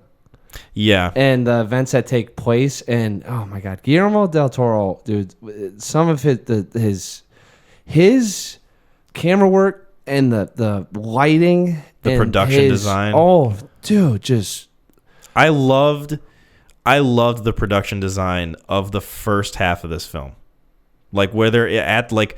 And not to say that the last half is bad, but like the first half in particular, like stood out. Well, of course, you're at the carnival. The circus performers. Yeah, and you're going through. It's muddy. I mean, they're living on scraps. I mean, you got the tents, and they do such a. It's dirty. It's warped. There's like all these different like kind of gothic things happening, and it's very like pleasing and stylistic to look at. Yeah, and the other funny thing about it too is it's it's like when you go down to Summer Celebration, or if you've ever been to a circus or a carnival, and just hearing all the music going on and the atmosphere. Yeah, and you can hear the ping when the metal hits, or you can hear some of the tunes being played, or you hear someone shout, "Step right up, step right up." Any volunteers, like that sort of vibe happening. And it's just and it really brings back some sort of nostalgia. I feel like, at least when I was watching, I was like, God. But at the same token, they contrast it with the behind the scenes of what's really going on. The kind of like horrific nature of it. Yeah, that everyone's living on pennies and dollars, and that everyone's working in angle. People are being abused in cages, like living in squalor. That one was a little. That one I didn't. I was like, why? But then it was to set up the end. That's why. Yeah, and it fucking disturbed me. And even though I knew it's kind of like one of those things where you see it coming, but you're like, don't let it be. Like, I know he made some errors, but please, like, that is not the way that you want to go out in this world. Mm-hmm. Like, and I think my half of it is too is just I feel really bad for people that get like hooked on a drug. Like you get hooked on something like. And at a certain point, you're not in control anymore. And he was living off food. Like it's a basic necessity that like we're gonna use you and we're gonna put you out here and all we're gonna do is feed you. Like that's how we're gonna get you by until eventually you need too much of the drug that we can't give you, and then we drop you off. Yeah, we dump you at like a back alley hospital. Yep, and that Jesus. It's the circle of life. Like I was like. Just watching, I was like, "Oh my God!" To live in that world at that, with what he had to go through, but he probably deserved everything that happened to him. Yeah, he was. I think that's the biggest positive I have with this film is the rise and fall aspect of it. Yeah, because it's very thorough in the way that it shows this guy who like starts out very mid-level. Obviously he's like running away from something in his past. He like it's implied that he kills his dad and like buries him and burns the house. Mm-hmm. And then he goes on his own, starts a clean slate, has endless possibilities of where he could go. And then you see the events happen of like him joining the circus, him becoming infatuated with one of the performers. He gets ingratiated with this way of performing, this act where he elevates himself as this clairvoyant, like this sort of psychic medium. He's not, but it's the angle that he works. It's the angle that he works, yeah, because there's not actually that element in the movie. The guy, was telling him you can't believe it. It's you wield too much power when you do it. Exactly. And the conflict comes when he like becomes obsessed with it and he starts to be able to control how people think and like what they do and like how like telling them what they want to hear, basically, and like work a crowd. I guess is what I'm getting at. He was a con. He was a con man. He was telling you exactly what you wanted to hear, but he was using you to tell you what you wanted. Yeah, that specific method that was like working over and over again for him. And so he convinces himself that, oh shit, I can actually do these sorts of things and I can just keep going with it, and then it comes to a point where it gets too big for him, and then it all comes crashing down. such a big way. Yeah, very big way. And I thought that the whole arc itself was very compelling. Some of the elements of it I was not too keen on. Like I mentioned before how like the first half of this movie I liked more than the last half. And I think that's just because some of the characters I really didn't buy all too much, like Cate Blanchett. Mm-hmm. Cate Blanchett being the most egregious one out of everyone. And then the old man that he like tries to scam at the end with like the dead wife like coming back to life or something.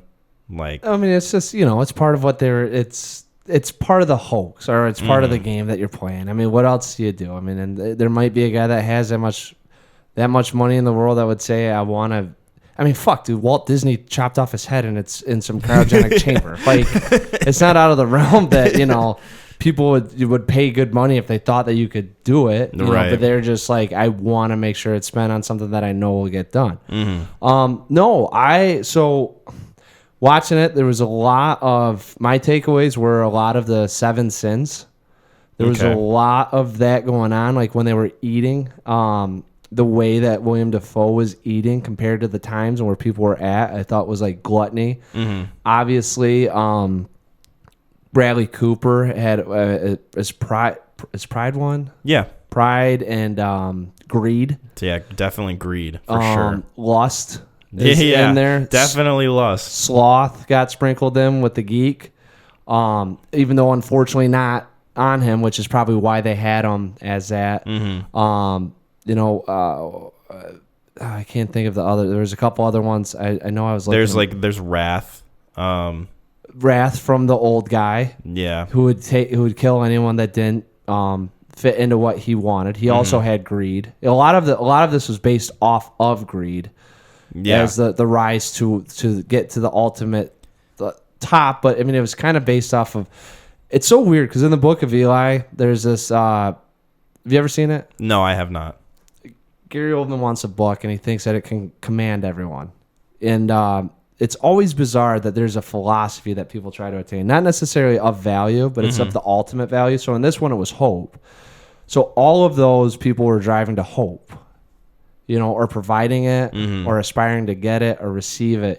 So I really like that aspect of it. And I thought everyone in this movie was working an angle, which I also really liked. Like Cate Blanchett, not necessarily the greatest actress, worked an angle on Bradley Cooper. The old guy, I mean, I don't think he was really working angles, but definitely was like, if you don't do it, I'm going to kill you. Yeah. And get away with it. Definitely trying to use things to his own advantage. Yeah, everyone in this film was using the other person. I think the only person that might not have been was Margot, Numi Repace, I think you're the wife. Is that Naomi? No. I thought that was the girl from the dragon tattoo. Let me verify. Rooney Mara. Sorry. That's who I think, and she was using Bradley Cooper, but I think it was kind of out of support and love as it was to like get to her ultimate goal. So that's why I really like the film. That and with the production design, I mean, I thought everyone in this film never felt trustworthy, which I give that a lot of credit to. Just be able to hold that for 2.5 hours. Yeah. So, I mean, and it stayed true to itself. I don't think it ever went in a direction that I didn't agree with.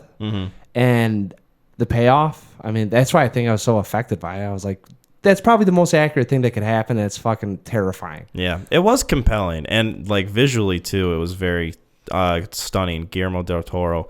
Excuse me, my mouth is blah, blah, blah, blah. Kenneth. That's another shirt. Yeah. And just have a bird on it that's just going. Yeah. Kenneth. Yeah. No, I enjoyed this film overall. I thought it was decent. It definitely wasn't my favorite, but it had some value to it for sure.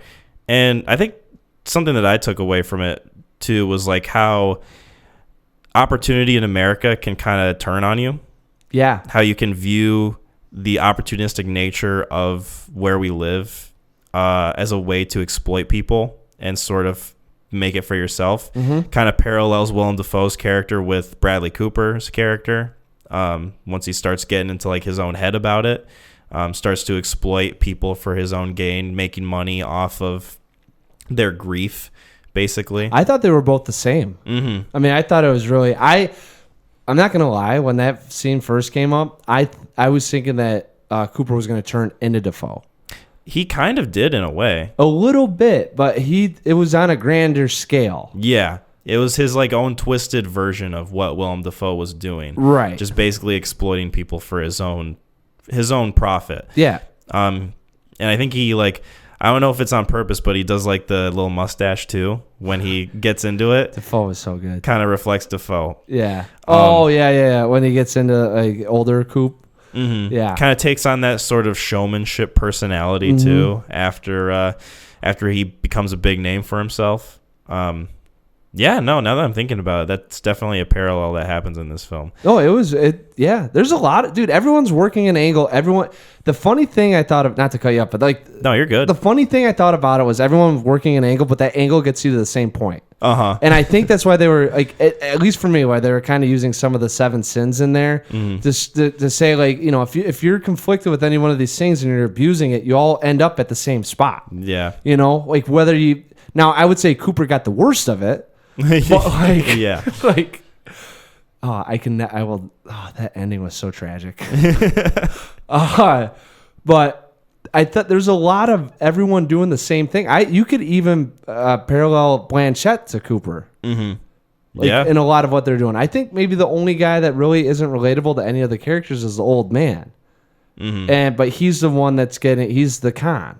Or he's the one that's getting con. So he's the mark. Yeah, so most of the time the mark that there's nothing unrelatable, but it's funny because Cooper was Blanchett's mark, and and you could say Blanchett was probably the old man's mark or a politician's mark. So everyone had to play in this game, and everyone had to work their angle to try to get to the top, and we just so happen to see a lot of the downfall.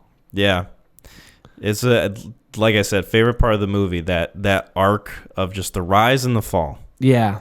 Most compelling part of the film for me. Yeah, so I would say, it's funny because you say, it's like, so the arc, kind of the rise and the fall starts in the second half, but the first half you actually liked more visually? Or was it? Like just the sort of atmosphere and tone, because I think that's sort of the expectation of what the movie was going to be for the entire thing for me. Agreed. I thought so too. Yeah, and so when it does switch up to Bradley Cooper doing his own thing, I don't want to say it was jarring, but it was just kind of, I don't know, not out of left field, but just like a different tone. No, I agree. Because the other thing, too, that you have to buy into is that person wants to see his dead wife, or that Bradley Cooper can't make these. And it's like, we're living in 2022, so like, not happening. Yeah. But to go back at that point when hope was like, probably something that you wish you could buy. Yeah. Right after the Depression, it's like, man, maybe that. So there's a little bit of that believability. Mm-hmm. That's another. I mean, Nightmare Alley to get nominated too. I mean, I'm thinking about it now. Like, it's a little bit of a horror genre to get thrown in there. Yeah, that's why I said like other than Nightmare Alley when comparing Dune to like the rest of the movies. Those two might have been. I mean, kind of the. Have you seen The Shape of Water? No, not yet. I want to, but okay. The only Del Toro movie I've seen besides this is Pan's Labyrinth. Love it. Yeah. Fantastic film. So yeah, I think we can maybe move on. Is there anything else you wanted to say about that? No, I'm good. This is a solid 8 out of 10, like a very solid 8 out of 10. I don't think it go up to 9 or down to 7. I just think that this is like pretty much stapled right there. Mm-hmm. And I think that's pretty. It won't be swayed. I'll just say I don't think I'll ever get in an argument with someone that will make it better or worse for me. I think I'm going to put this one at a comfortable 7. Oh, okay. I think not too different from yours, but I don't know if I got as much from this film as you did. For sure. And definitely liked films like Dune and and not like Nightmare Alley. So. Yeah, and King Richard a little bit better than this, but still good overall. No, for sure. So what else haven't we talked about yet? We haven't talked about Don't Look Up. I want to save Drive My Car for the end. Okay, we'll save that one for the end. That one is the most, that one has a lot of like swayability. So that could easily switch with Belfast. And I feel like the guy that's like, I listen to a song and like at first I was like, man, that song was kind of dumb, and then I heard it again, and I didn't even hear it. I just started thinking about the lyrics or something. I'm like, yeah, it's not a bad song. And like I'm starting to hum it a little bit. Yeah. And I'm like, okay. Gets a little earworm. Yeah. And I'm like, so we'll save that because that one I could fan up. Let's do so we did Nightmare Alley. Sounds like you want to. I would say so it was a little bit of a difference. Let's do Don't Look Up. Okay. Don't Look Up. I think it's time. I had it at my second to last. I had it at my last. And all right, let's roll up our sleeves here. Let's dive deep. I'm not gonna even. We don't have to spend too much time on it. I know you did not like it, and like at the time I kind of gave you shit, and then I watched it, and it's not. I don't think it's as bad as you. It was. You sounded more upset with it. I was more upset at how people were perceiving this film. Okay, because I don't think that it deserved to be nominated for Best Picture. Political satire is not something that you are ingratiated with. Well, I'm okay with political satire, but I don't think it was done in an original and compelling way. Sure. Because to me, I've said this before, I'll say it again, it felt like a big budget South Park episode. Like the jokes were very much like kind of that same quality. Actually, you're right. It did. And 100%. Like the sort of like character attitudes towards things were that sort of like cynical like South Park attitude that works for that show because it's like a compacted half-hour long episode. One-dimensional characters that have to continue the same tone. Exactly. Yeah, whereas like this movie, it's like trying its hardest to like convey like this important subject matter to you in a way that's like satirical, and that's fine. But I hate the way that it acts like it's the most important movie in the world and how other people think it's the most important movie. Yeah, I mean, I guess I didn't necessarily see. It's funny that you say that because the way I watching it, maybe it's after the whole, the dust fell off.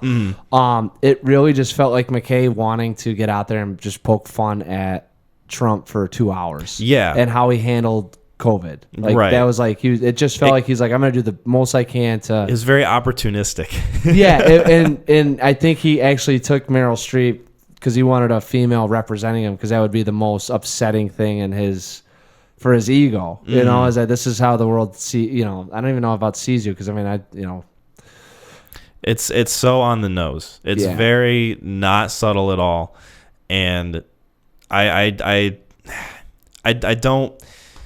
No, I agree, dude. I didn't think at first. I laughed out loud a couple times. I think there are some lines or some moments that are kind of funny, but it missed the mark for me. And by the second half or the third act, I really didn't care. Yeah, like it's so cynical. Have you seen Vice? Because I believe he directed or wrote. He did the screenplay for Vice. I haven't seen Vice. I've seen The Big Short. Okay, so I mean they kind of fall in the same type of. Well, actually, no. This is completely different than those two because there's a lot of fourth wall breaking in that, and I mean, I guess in this one, kind of like when Leonardo's screaming at you. Yeah, when he's like screaming hardcore into the camera, just like ranting about how everyone's gonna die. Yeah, it's. I mean, that maybe a little bit of that. I don't know. I don't know. It just to me, it was unoriginal and kind of self-important, up its own ass a little bit. A little bit, and I think. Maybe Netflix got McKay. I don't know. I always feel like there are political moves going on too. Like McKay didn't have his heart in it, so he's just like, "I'll just make you something." It's Netflix. Yeah. So I mean, I don't know. I can't help but think that when he was making it, he was probably thinking to himself, "Oh, this is going to be so important, and people are going to look at me as a serious filmmaker after this movie." Which, I mean, I don't know why he would think that because I already like The Big Short. I don't think... See, that's why I guess maybe we kind of... Because I don't think he sees it like that. I think Netflix just bought him out and he's like, I'll fucking write you something. Maybe. Who knows? Well, because the only reason why I say this is like Netflix, Amazon, Apple, way lesser quality than Miramax, Universal. Name another big production house. 20th Century Fox. Right? Like, you're kind of... big fish compared to like small fish, big fish. So like, I think when they're grabbing people to do these things, I always feels like these guys are like, I need a break. I'm going to do something that's really easy. I'll hop in and do a Netflix film because it's like, what's it matter? But now the big push though is that the Academy's starting to recognize these. Like Apple winning with CODA, pretty big win for Apple. Yeah, I mean CODA. You've got Power of the Dog. Don't Look Up. Like a lot of these movies are streaming service only. Yeah, so I'm kind of curious. I don't know. I mean, I know that's how you felt. I didn't really feel like, to me, some of the time it feels like guys like I get a shot to make fun of a large group of people. I'm just going to do it. Maybe that's why I made it kind of South Parky. Was like, I'm just going to make them like stupid this whole time because that's how I feel. Yeah. So it felt more vindictive than it did message preachy to me at least. But It's still didn't need it. Felt a little too preachy for my liking. Yeah, I did like Mark Rylance though. At first I hated him, and then he really grew on me. He was very amusing. Oh my god! By the end of it, when like all the ships are going down, and he's like, I'll be right back." Yeah, I will say he played his character well. Oh my god! And I hated him when he first came on the screen. I was like, I'm not dealing with the shit with Mark Rylance for fucking 2 hours. And then by the end of it, I was like, kind of funny. Like, yeah, he becomes like one of the more endearing parts of it. Yeah. In a way. This really detached tech billionaire. Yeah. Who's old and senile. Yeah, we don't have to talk about this one too much. I'd probably give this one I'd probably give oh boy. It's difficult. Well, I don't like dipping down below 6, but it's it's close. It's a 5 or a 6. I'm not. Yeah, I had it at a 6. I think I still have it at a 6, but I'm thinking I'm going to lower it to a 5. It's just like giving it some time to marinate and thinking about it, how I feel towards it. It's impactful though. I mean, if it's pissed you off this much, I mean, maybe I should say at a 6. I mean, it's invoked something, whether good or bad. You're right. The movies that I have that are 3s and 4s are like gone. Yeah, like right. I just look at it and I'm like, I know I've seen it. Don't remember much of it. I don't want to look at you anymore. Yeah, like get away from me. Yeah. So all right, cool. Yeah, no, and I was curious because I had seen it recently. I went to the Tigers opening weekend, so watched 3 games, and I got back on Sunday, and I threw it on Sunday night when I got back, and I was just watching it. I mean, it really started out kind of like all right, and then it just fell off a fucking hill. Yeah, like he got really yeah. We don't need to say too much more about it. So you wanted to save Drive My Car for last. Do you want to talk about West Side Story? Sure. The musical in this was group? So to me. So where did you have this one? This was 9. Okay. I think this was my 3rd to last. Yeah. Okay. So West Side Story, I believe, is somewhat of a Romeo and Juliet. It is based off Romeo and Juliet, which the original screenplay. Okay, that's what I mean. But it's just done in New York. Yeah, it's like the Sharks, and it's like an urban take on Romeo and Juliet. Yeah, and not like Leonardo's urban take. No, not like that one. Where they just take the whole play of Shakespeare's Romeo and Juliet and they put just it into downtown Los Angeles. Yeah, with guns instead of swords. And No, it's not like that. Obviously the dialogue is updated, but I am not too big on musicals to begin with. I'm not either. So this film was okay for me. Like it was slightly, I liked it better than Don't Look Up, but to me musicals, I have a hard time when something takes me out of a story. When I'm watching a movie for the story and for like the characters in it. And they're talking to each other and they're going through these different conflicts and they're having these arguments and these fights, but they're also having these like moments of passion and embracing. And then all of a sudden they just break out into dance and song. And then they do their thing, do the dance and song, and then they're supposed to pretend. I could see you as a writer being like pissed off watching that. They're supposed to pretend that he's whimsical doing the dance and song. Too, ladies and gentlemen. They're doing that whimsical dance and song. And then we're supposed to pretend that they weren't doing those things and they get right back into the fight of it. It's like, I have an issue with this. Yeah. And I think that's more so just my perspective on musicals in general.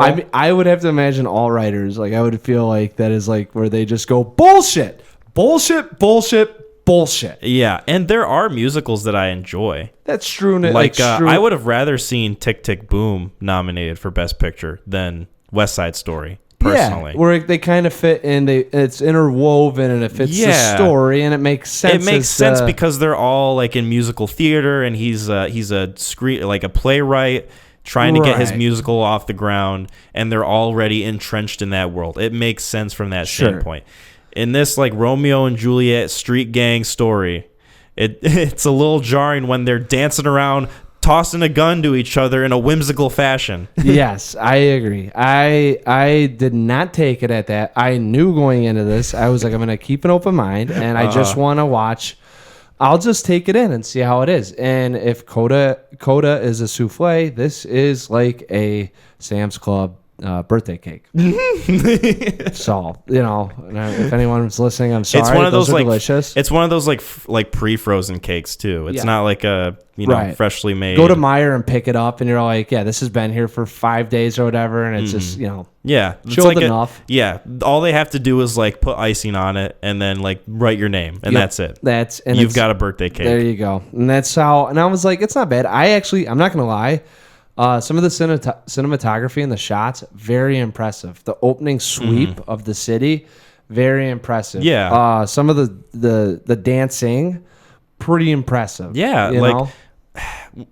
When it comes to musicals, like doing their thing, like I appreciate those sorts of things about it too. Like I appreciate the choreography and the dancing and the visuals. I especially liked the cinematography of this movie as well. Yeah, I thought it was very interesting and unique. I did too. I could not. There's the gun scene that you're talking about. That fight scene, dancing. That was pretty impressive. I really enjoyed that. I thought he got his nut off a little bit too much with the lighting. Like I was a little annoyed. He's like, it was a little too clean. The backdrop of these greasers versus these Puerto Ricans, you know, and it's like we work hard, blue collar, not accepted by society. Little too clean on the lighting. Like just a little, and I know we're making it whimsical. You know, like we got to live in this world, this fantasy world of, like, oh, it's gonna be better maybe, but like, come on. Yeah, and some shots I really enjoyed. A lot of them, particularly in like the salt shed. Yeah, I really liked that scene. When it's not her sister, like her friend, like the supporting actress. I think she won. She did. She was amazing. It was her brother's girlfriend, her fiance. When she had her song in like the alleyway when they're like all the women are like in the windows. Yeah. I liked that. It was a very good, That was probably one of my favorite songs. That was really well done. In that film. And I would probably say my least favorite one was when they're tossing the gun back and forth to each other. Yeah. Like at the dock or whatever. Scared boy, dared boy. Won't you grow hair, boy? I did not take to that one at all. Yeah. I was about to say mine. I thought Anton Alger. Oh, Anton. Anson Elgort. Anson Elgort. I thought he was flat the whole film. He's flat in almost everything he's in. Well, I mean, like I'm saying, his tone, like his singing was. I thought you meant his acting. That is what took me out. Okay. Oh, I mean, come on, dude. It's like he's like a 6'5" fucking dude. Well, one. There are problems. Ansel Elgort. Ansel. Mm-hmm. Okay. His name I think was Tony. And he said it's Anton, but you can call me Tony. Yeah. Yeah, so that's why I think I had the Anton, but no, dude, he's dude. I mean, it's all he's got to do is be in here for the looks. You know, he literally doesn't have to do shit. Yeah. I had two problems. What was that? I'm curious as to where you're at because I was bringing them up to my friend that I watched this with. One, salt sedge scene. It's damn tongue twister. Try saying that 5 times fast. Seriously, or once.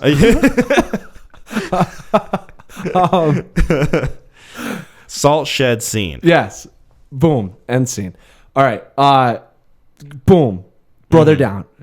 Finds the girl. She knows. Yep. They're crying. Socks come off. Pants go down. That was so fucking absurd. Okay. I'm like, what is going on here? I'm glad that you did that too. I couldn't believe what I was seeing. I was like, does this really happen like this? I was so shocked. So basically the context of what happens is the main girl's brother is like the leader of the Sharks. Yep. The Puerto Rican gang. And they go up to fight in the salt shed against what was their name? The pinballs or whatever. Like they were the Jets. The Jets, yeah. Yeah. Fucking pinballs. Or they might as well have. Yeah. So they go and fight the Jets in the salt shed, and then the conflict ends with Tony, I think accidentally, right? No. Or was it? No. It was on purpose. It was with a vengeance. His buddy gets killed. And he was then, how dare you? Yeah, in a moment of passion, he goes and he stabs his sweetheart's brother and kills him. Yep. And so then, obviously, he's running from the police, running from the law. He goes to her place like right after. She already knows that her brother's dead and that he killed her or killed him. Yep. And she's like, I can't believe you killed my brother. Slap in the face. Hey, you want a bone? And then that's it. Wake up the next morning, they're both naked. And then the best part is, we're watching this, I was like, the best part is he hits it and quits it. He wakes up, he's like, I gotta go, babe. Yeah, and he's not even quick about it, too, because then the girl opens the door and he's right there climbing out the window. He's already out. I was like, what a fucking dog. You talk about law. It's like this dude comes in, kills her brother, porks her, and then he's like, see you, deuces. No conversation, nothing. Like that's why I have such a problem with musicals. They almost always make them that way. They make them in this super jarring, like everything's so fast, and you don't have time to process. Nothing feels natural. Nothing feels like it would actually take place and be like a real reaction. You're living in a whimsical world. You're living in this made-up world. You are, but it's so absurd. It really. I mean, I just was watching. I was like, oh, like. Okay. Oh, okay. Wow, she's into some weird shit. I just was like, I was sitting there. I was like, this is like Romeo and Juliet. I was like, all right, come on, like, and then I'm like, he's going back there. I was like, there's no way they fuck. And like, he gets down on his knees, and I'm like, okay, like you're gonna do like all right, I forgive you. Get out of here. Let me think about it. Kiss. And I was like, they're going to the bed. I was like, dude, this dog. I was like, this is so weird too. Like her brother's dying, so she's still processing that, and she's losing her virginity. Well, also he's processing the fact that he killed somebody. Yeah, and they're processing together apparently. They're processing with the lower halves of their body. Yeah, not the upper half. Bumping uglies. Jesus Christ. So then the other problem that I had, two major problems in this film, which are both very like. How or why? All right, that one was kind of a how. This is the why. The rape scene that almost occurs. Yeah, was that wasn't necessary? Was anything? I'm almost wondering if a lot of what they included was from the original play. Do you need to? I was gonna say, if you're adapting a story, you don't need to include all aspects. How about not only that, but like let's not have the sweet old Puerto Rican chick that just goes, "You ought to be ashamed. You guys are nothing." And I'm like, they literally are nothing. So that means shit to them. They're fucking the lowest of the planet right now. And you just go, "You're even lower than that." Like, okay, lady. Yeah. Like nothing happens. There's no recourse. It's like, oh, we almost raped her because we're angry. Oh, okay. Well, let's just take off. Yeah. All these characters that like.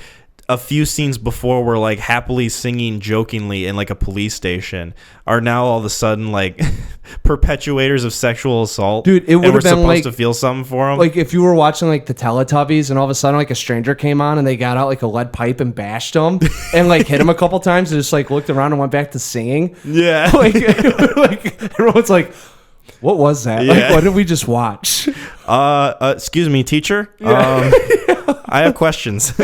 Like that happened. I was like watching this. And I'm watching this. It was like 1 a.m. and I was like looking around. I was like, are they going to acknowledge? And then the lady does acknowledge. I was like, what the fuck? Yeah, right. Like, why? What, Steven? What? When you read the fucking script, like, can't you just be like, let's take it out, guys? Yeah. We could easily throw something else in here. I honestly kind of forgot that Steven Spielberg directed it. Bizarre. It was so, dude. It was. I think it stuck with me the most because of some of the conflict, just the bizarreness of it all, and like. I know, dude. It's that musical format does not bode with that kind of story. I feel like you're like so, and especially if they're gonna go that route of like being really dark about it. Okay, I was about to say. So you got the whimsical side of it. You've got the fact that this is on a play from the what? When did Shakespeare write? I'm not going to try to even guess it. I mean, let's ballpark it 1500s. Okay, there we go. Play off that. They modernized in 1960, 70. That Steven Spielberg is now adapting. Yeah, I think the original one was 1959. You've got 4 fucking layers of shit in here that he just and it's just like, let's just make it really happy. Yeah. And like they just wrapped it up and sent it out. So there's these things that happen that you're watching, you're like, yeah, the lighting's really bright. The dancing and the songs are like whimsical. Yeah. And then you've got scenes where these dudes are trying to rape this chick. Yeah. Or we're just going to kill the brother and bang the broad. Yeah. That too. That one. Oh my God. I'm telling you, there were like, but the last part of this movie was just so bizarre to me that I really don't remember the first two the acts. Scene when like he dies, he gets shot, and then they all pick him up. And before that too, when she's like, do I have any bullets for you and myself? And like she's upset, but then they all pick him up and they like form this weird funeral line in the street, like he's the Lord Jesus Christ. And I like as the movie's ending, I'm like, did he really? Like, I don't feel like these gangs are any closer together. Like, it doesn't feel like anything got solved here besides him just being dead. Like, and I was like, and then the kid's like walking behind. He's like, I just killed that guy. Like, he's walking, like, he's upset. And I'm like, he's probably just pissed off. He's going to do fucking life in prison for killing someone that out of nothing. Because he's the only scene he had with the brother was like, hey, man, we're kind of cool. You're the smartest cat I know, and you're the coolest cat I know. So let's just be the best friends. Yeah. So, anyways, let I digress. That's why it is. I think between now just talking about this Belfast, this and Don't Look Up, those are probably the last 3. Like, yeah. I agree. Yeah, we can go ahead and rate this one. So, I give this one a 6 out of 10. Okay, I'm gonna go 7. Okay. Yeah, and it sounds like everyone's like, "Whoa, Mac, what are you talking about?" Well, I still can't get past. It was amazingly shot. I thought it was really well done. I mean, the acting, the choreography, the cinematography, the songs.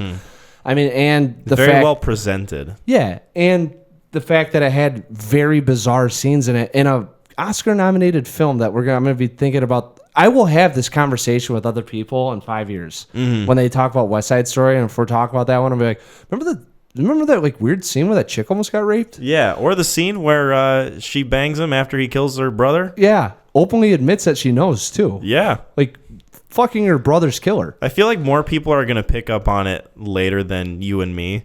Like it'll be something that they think about in retrospect, like maybe a year down the line. Like, yeah, that was a weird part of that film, wasn't it? Yeah, that's why I was making the Teletubby reference. I'm like, everyone's just watching it, and then it's like, oh, that happened, and then it's just, oh, there they are again.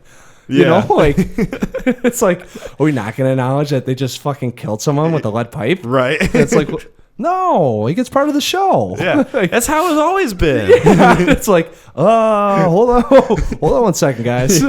So, anyways, yeah, but yeah, it's a 7 out of 10. It's still well done, you know. Yeah. So it's still well presented. Yeah, just didn't connect.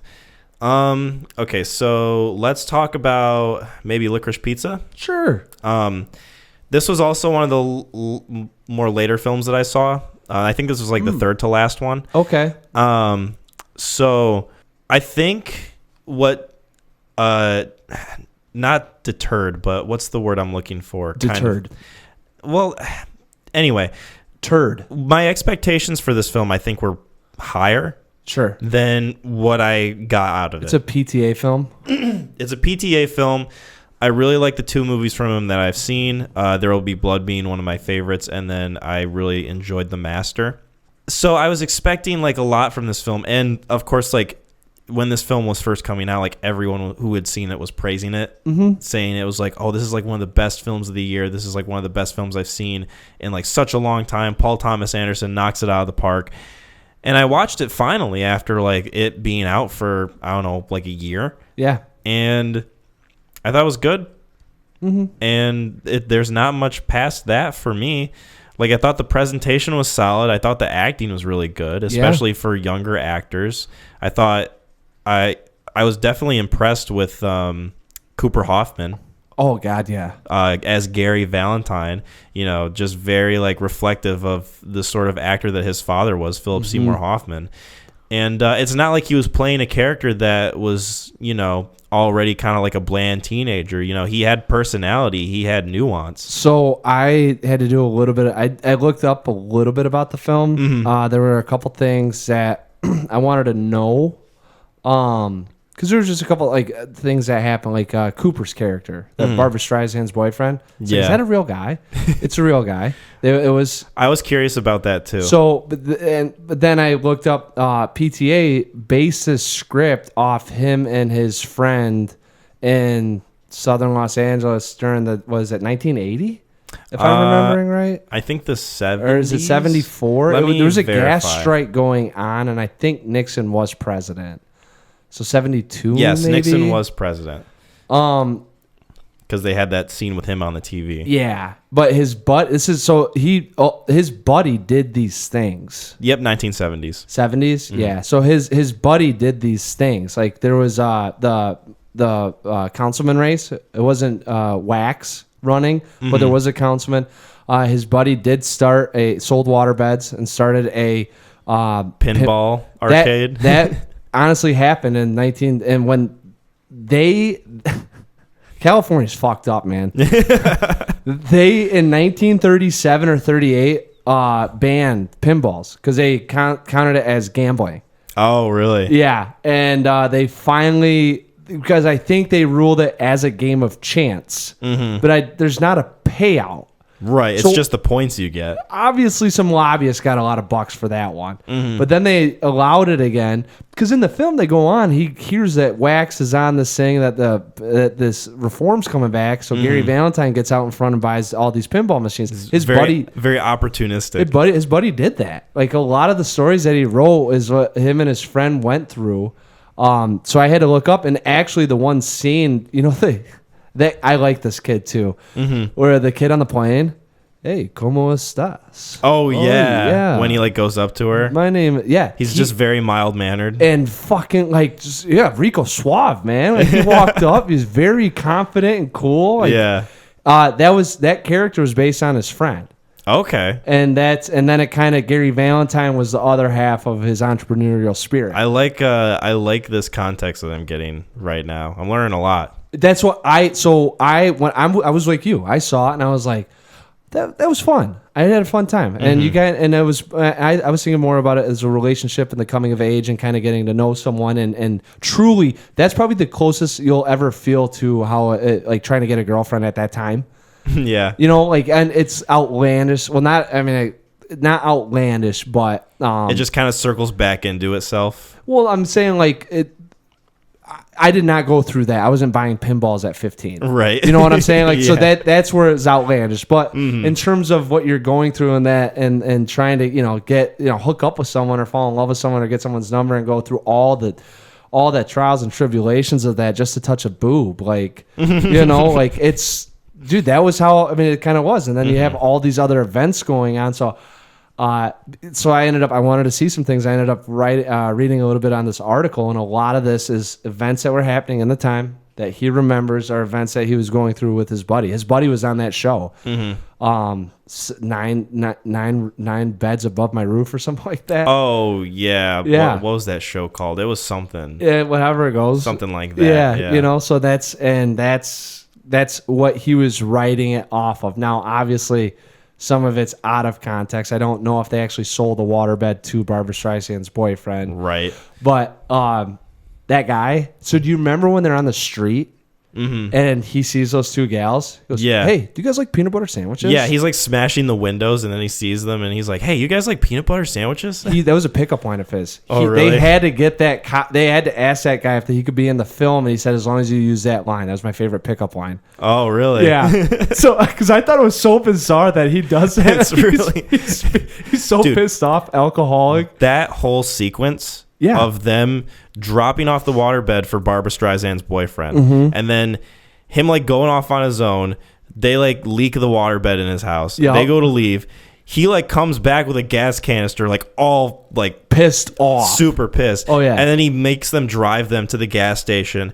They drive him to the gas station. They drive past his car, smash it. They realize that they're out of gas. So then they've got to do this whole sequence where she just backs up down these Hollywood hills.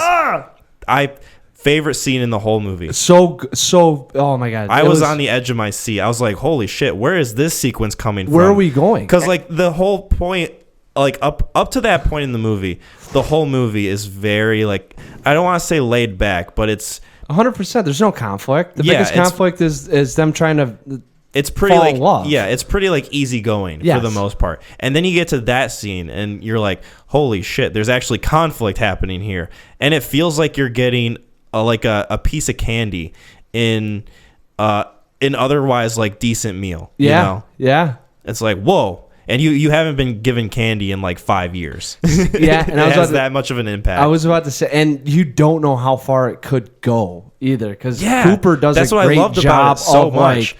It's not like you're gonna bend you over my knee and spank you. It feels like he could fucking kill all of them and like get away with it. Like dude, you have no idea like where you're kind of he's so manic, dude. And it ends the best way with them just sitting on that, and then you see him coming back, and you still don't know if this is it. Yeah. Shit. Is this gonna keep going? Yeah. Oh my, yeah, no, it was good. And I think this is gonna be a film because I had it at 3, and I saw it, and I thought it was gonna be like 5 or 6 for me, and it's kind of it sat with me for a while, and I'm like, I really feel like this is another PTA film where I can hop back into it. I'm gonna want to watch it again. Very lighthearted, very easy to digest. But you get a lot from it. There's some movies where you just kind of you're in the events, like Once Upon a Time in Hollywood. Even if the ending of that. It's very comparable. It isn't in there. If you took that ending out, I would still fucking love that film. That ending didn't, and the conflict in that, there's about as much conflict in that as there is in this one. Basically, yeah. I love going through day-to-day life with people and just seeing it's the strain of what you're trying to do, because ultimately it's Cooper, Gary Valentine trying to fall in love with this gal or get this gal to fall in love with him, and she does. Like, she likes him, but it's kids. You don't know how to. Yeah. There's no meshing point. You don't know. Everything's so uncertain at that point, and there's so much else going on. It's so it's very adolescent focus. It's sort of like in that mindset of like, oh, they're just still kids. Yeah. They see the world through a lens that adults no longer see the world through. Yeah, but they're doing like some crazy ass adult things. Yeah, exactly. So anyways, they're still like very immature about certain things happening. Yeah. And it plays out really compelling in the movie. Mm-hmm. Dude, I had this movie at like a 7. Us talking about it now and me learning like a little bit of the context, I think I might have to bump it up to an 8. That's what it's gonna sit at that for me. I have it at 3 just because I know I'm gonna watch it again. I'm gonna wait till it comes out to Netflix or somewhere. Mm-hmm. I really just want to watch it again and just kind of go through it. I mean, after I read that stuff, because I rented this for $5 or whatever, and I watched it, and like I said, the first time I saw it, I was kind of like you. I was like, man, but then I really like Bradley Cooper. I really like the pinball thing. I was looking up that. I was like, was there really a reform that brought pinballs back? Yeah. And then it brings up, PTA wrote this about his friend Gil Martin or whatever the guy's name is, And then it kind of goes in and he attributed this, and then they break down the characters. And there wasn't like a Joe Wax, but there was a councilman at the time that was running. And that's why they brought him into the film, going over whatever Wax was promising. So. Which Safdie. Yes, I was gonna say. Yeah. Benny Safdie, dude, he's making it big. Our boy's going places. I love it, dude. I saw him. I go. That's a Safdie brother. Did you hear? There's like a report out that Adam Sandler's gonna do another movie with them. Oh, I hope so. That'd be sick. That'd be sick, nasty, gross, dog. Sick, nasty, cool, man. All right. Yeah, we should parlay on that film. See it again? We should parlay on it. Is that how you do it? With the sport bet? Sure. Oh, is this our DraftKings promo? Yeah.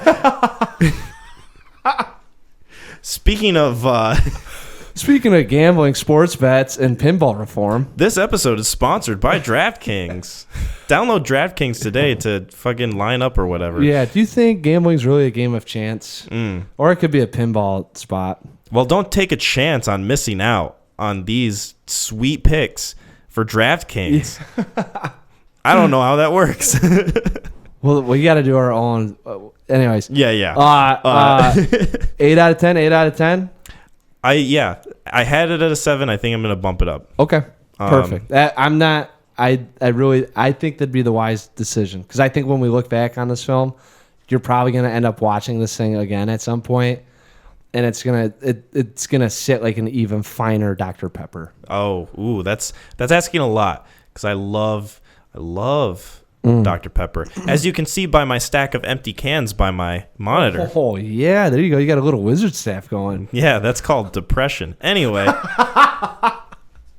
What doctor helps you out? Not a real one. So we can move on. So the only ones left are The Power of the Dog and Drive My Car. So you want to talk about Power of the Dog? Yeah, we don't even have to spell. I think we talked a little bit about it. We didn't we? I thought we did. We talked about it not recording. We talked about it at Red Robin. That's right. Yeah, that's nice that it like blurs like that. You know, the conversations that we have during the podcast and outside the podcast. Yeah, because it all feels the same, and that was kind of the goal when we first started. Well, I mean, did we? Yeah. Well, yeah, we talk about a lot of films. I mean, it's just how we. It's just how our friendship is based on, basically, which I'm totally cool with. We should have started a film club at Sam's Club because there are a couple people there that I talk about movies to now. Yeah, and I'm like, we should start a film club with just the three of us. Yeah, there you go. Every Tuesday night, bring it. Well, then we don't have to recommend films anymore. It would literally just be us talking. Oh my god, Well, they get to. That's all the club would be. Turn in the conversation with this. Absolutely. So yeah, Power of the Dog. There's been a lot of mismarketing. I think that happens. I think what do you mean another one. with this? Mismarketing? Yeah, because I didn't really know much about this film going into it. Like I didn't see any marketing. So you didn't see it? That's what I was about to say. Mm-hmm. This had the backdrop of a Western, and you had Plemons, and obviously there's a gruff cowboy, Benedict Cumberbatch. Mm-hmm. And it's cattle ranchers. So, I think like Unforgiven, I believe, is along those lines of cattle ranching, or maybe not. I can't remember. There's some of the old Westerns. It's guys out in the frontier. Fuck, man. And it's like, here we go. We got guys being dudes. One of my favorite pastimes. That's kind of a reference to what happens in the movie. Yeah. So I'll be like, I thought it was going to really be not a shoot 'em up. I thought there would be a little bit more Plemons plays. A little bit more tension. Well, I thought Plemons would be like the sheriff of the town, and Cumberbatch is kind of the rough rider, and there'd be a little bit more strife going on between them, and that tension, and it is definitely not like that at all. No, it's very much. I kind of described it as what did I say? Brokeback Mountain meets There Will Be Blood. Yes, 100%. Yeah. Because the character that Benedict Cumberbatch plays kind of reminds me of Daniel Plainview in a way. He's very like ruthless and sort of in your face about. He's a little more like. I see the worst in people. Yeah. He's a lot more like obviously mean than I would say Daniel Plainview is, but it's a sort of sentiment that the characters share towards other human beings. I was about to say, I guess in the position that he's in, he has to, because he is supposed to be the alpha of the group. Mm-hmm. So he's got a herd, and in a group like that, where boys will be boys. Yeah, he's very like obviously unpleasant. Yeah, he's gotta lead that charge on like, I will fuck with you. Yep. Or take out the with part. He does kind of like to fuck with people and like play these little mind games sometimes. Like when Kirsten Dunst is like outside the house and he like is through the window, and what does he do to mess with her? He like whistles at her or something. He's doing something. He's playing a tune. I think he's playing a tune, or there was one time that she's on the piano and he comes in. He's got his like ukulele or something. And it's like a banjo. Yeah, he plucks at it, and it's kind of he's just obviously judging. Yeah. And it's kind of one of those things. I don't know if it's like obviously I can do this better than you can. I don't. Yeah. So anyways, just kind of swinging his big old dick around. Yeah. Doing what Cumberbatch does out in that river. Yeah.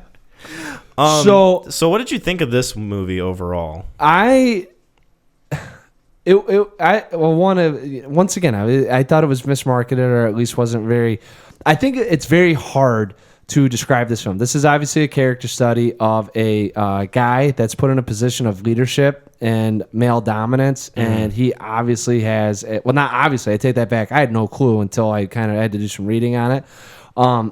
Different sexual orientation, or at least what it is like. Or at least is coming to terms with his sexuality. Yeah, and you have Bronco Henry. Yep. That was somewhat of that leader that makes you feel that that's kind of what happened, how Cumberbatch got ingrained into this world, and it's hard to market that, I would say. So I had no idea what I was going to watch, and when I watched it, I had no idea what was happening. There was a couple scenes or cues that kind of let you know that hey, he might be a little different, and I didn't really pick up on that till the very end. So yeah, right. Like to me, this movie kind of felt a little unfocused for what it was trying to go for, because I didn't. A lot of reading between the lines. Well, obviously, the biggest theme in this movie is that like he's got like homosexual feelings, and he's like coming to terms with them. Yeah, and he's like finding himself attached to this like kid that he's training. Basically, right. I say kid. It's Cody Schmidt McPhee, who's like I think 18 in the movie. I hope so. Yeah, right.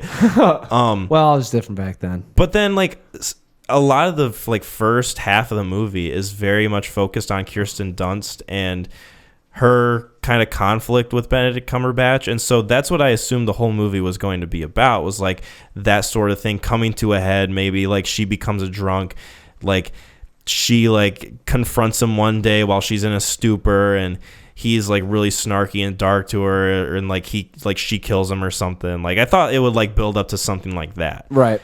But then that kind of feels like it piddles away, and it focuses more on his relationship with her son, and she's kind of like in the background, like being a crazy drunk. Meanwhile, Jesse Plemons, I feel like he was like a big part of like the first like 50 minutes of this film, and then he just like drops out. Like you don't see him for like an hour in the runtime, and then like you're wondering to yourself, like, what did he leave because she's a drunk? Did he like leave her and like go somewhere else? Like what happened? And then like he just had. Then you see him at the end, and it's like, holy shit. He just took on more power with the town, I think. He just had more responsibility, and I think it teeters off once the relationship gets established, as obviously maybe it was through Cumberbatch's perspective, and he was attached with Plemons. Yeah. And you get to see the jealousy and maybe the envy or the rage that Plemons can find a mate. Yeah, he can't really do something like that without being obviously like persecuted or whatever. Yeah, so you got where Cumberbatch, and then we kind of start now focusing on the relationship with the kid, and obviously he's starting to, and it's growing, but the mom never leaves. That's why she's always in the background, and he never really cared about Plemons anymore, so he gets faded out because he's no longer attached or jealous or green. It's I've got this in my life, and now the mom's got to weed her way out, because obviously the kid's still attached to her. That's why she's still in the picture. Yep. So I think maybe that's why they did it. Looking back on it, I mean, that'd be my guess. I kind of wish I knew what was going on throughout this whole thing. I think it would have been a lot more interesting for me. Yeah. There's so much reading between the lines, and there's a lot of like implications happening. Yes. And I like the fact that it does that. It doesn't treat the audience like it's stupid. No, I agree with it. You have to figure out a lot for yourself. Right. And and that's maybe I think my issue with it was I had a totally different idea going into it, and I couldn't get off that idea. Right. And by the time I did, it was already a little too late. Yeah. Like, I think some of the cues that happened, I was like, they're not going that way. And then by the time I was like, oh, they are, I'd missed a lot of other important probably information. Maybe not. I mean, there's a lot of visual aids in this stuff too. So, I mean. Yeah, I like where the story ended up ultimately, but I do still think it was like a little unfocused for the majority of it. But yeah, I know I enjoyed the acting. I enjoyed the characters. I thought their dynamics were interesting. I especially liked Kirsten Dunst in this movie. I thought I thought that she was like Compelling. Oh, is this where we disagree? I didn't even. I did not. Is this where we part ways? Well, Mac? I didn't. No, I'm saying I didn't.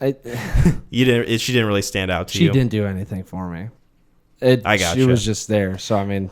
Yeah, maybe I'm just so used to only seeing her as Mary Jane. So seeing her as some other type of character was kind of refreshing. Probably the first time you've seen her in a while. See, I think. Well, I guess she was in Eternal Sunshine, too. Oh yeah, but just one. But yeah. oh, I did it again. Oh shit. Oh fuck. No. Charlie Kaufman, you got it right. So I mean, yeah. No, she was just there. I didn't really care for. There was one of the biggest moments of tension that I thought were built up didn't even make sense to me. So that's what I'm saying. There's a lot of things that I think I missed on because I wasn't necessarily paying attention to the dynamic of the characters. And I think in a movie like this, that's adapted from a book, obviously a very metaphorical or powerful, symbolic. I mean, I don't know exactly. Very thematic. Yeah.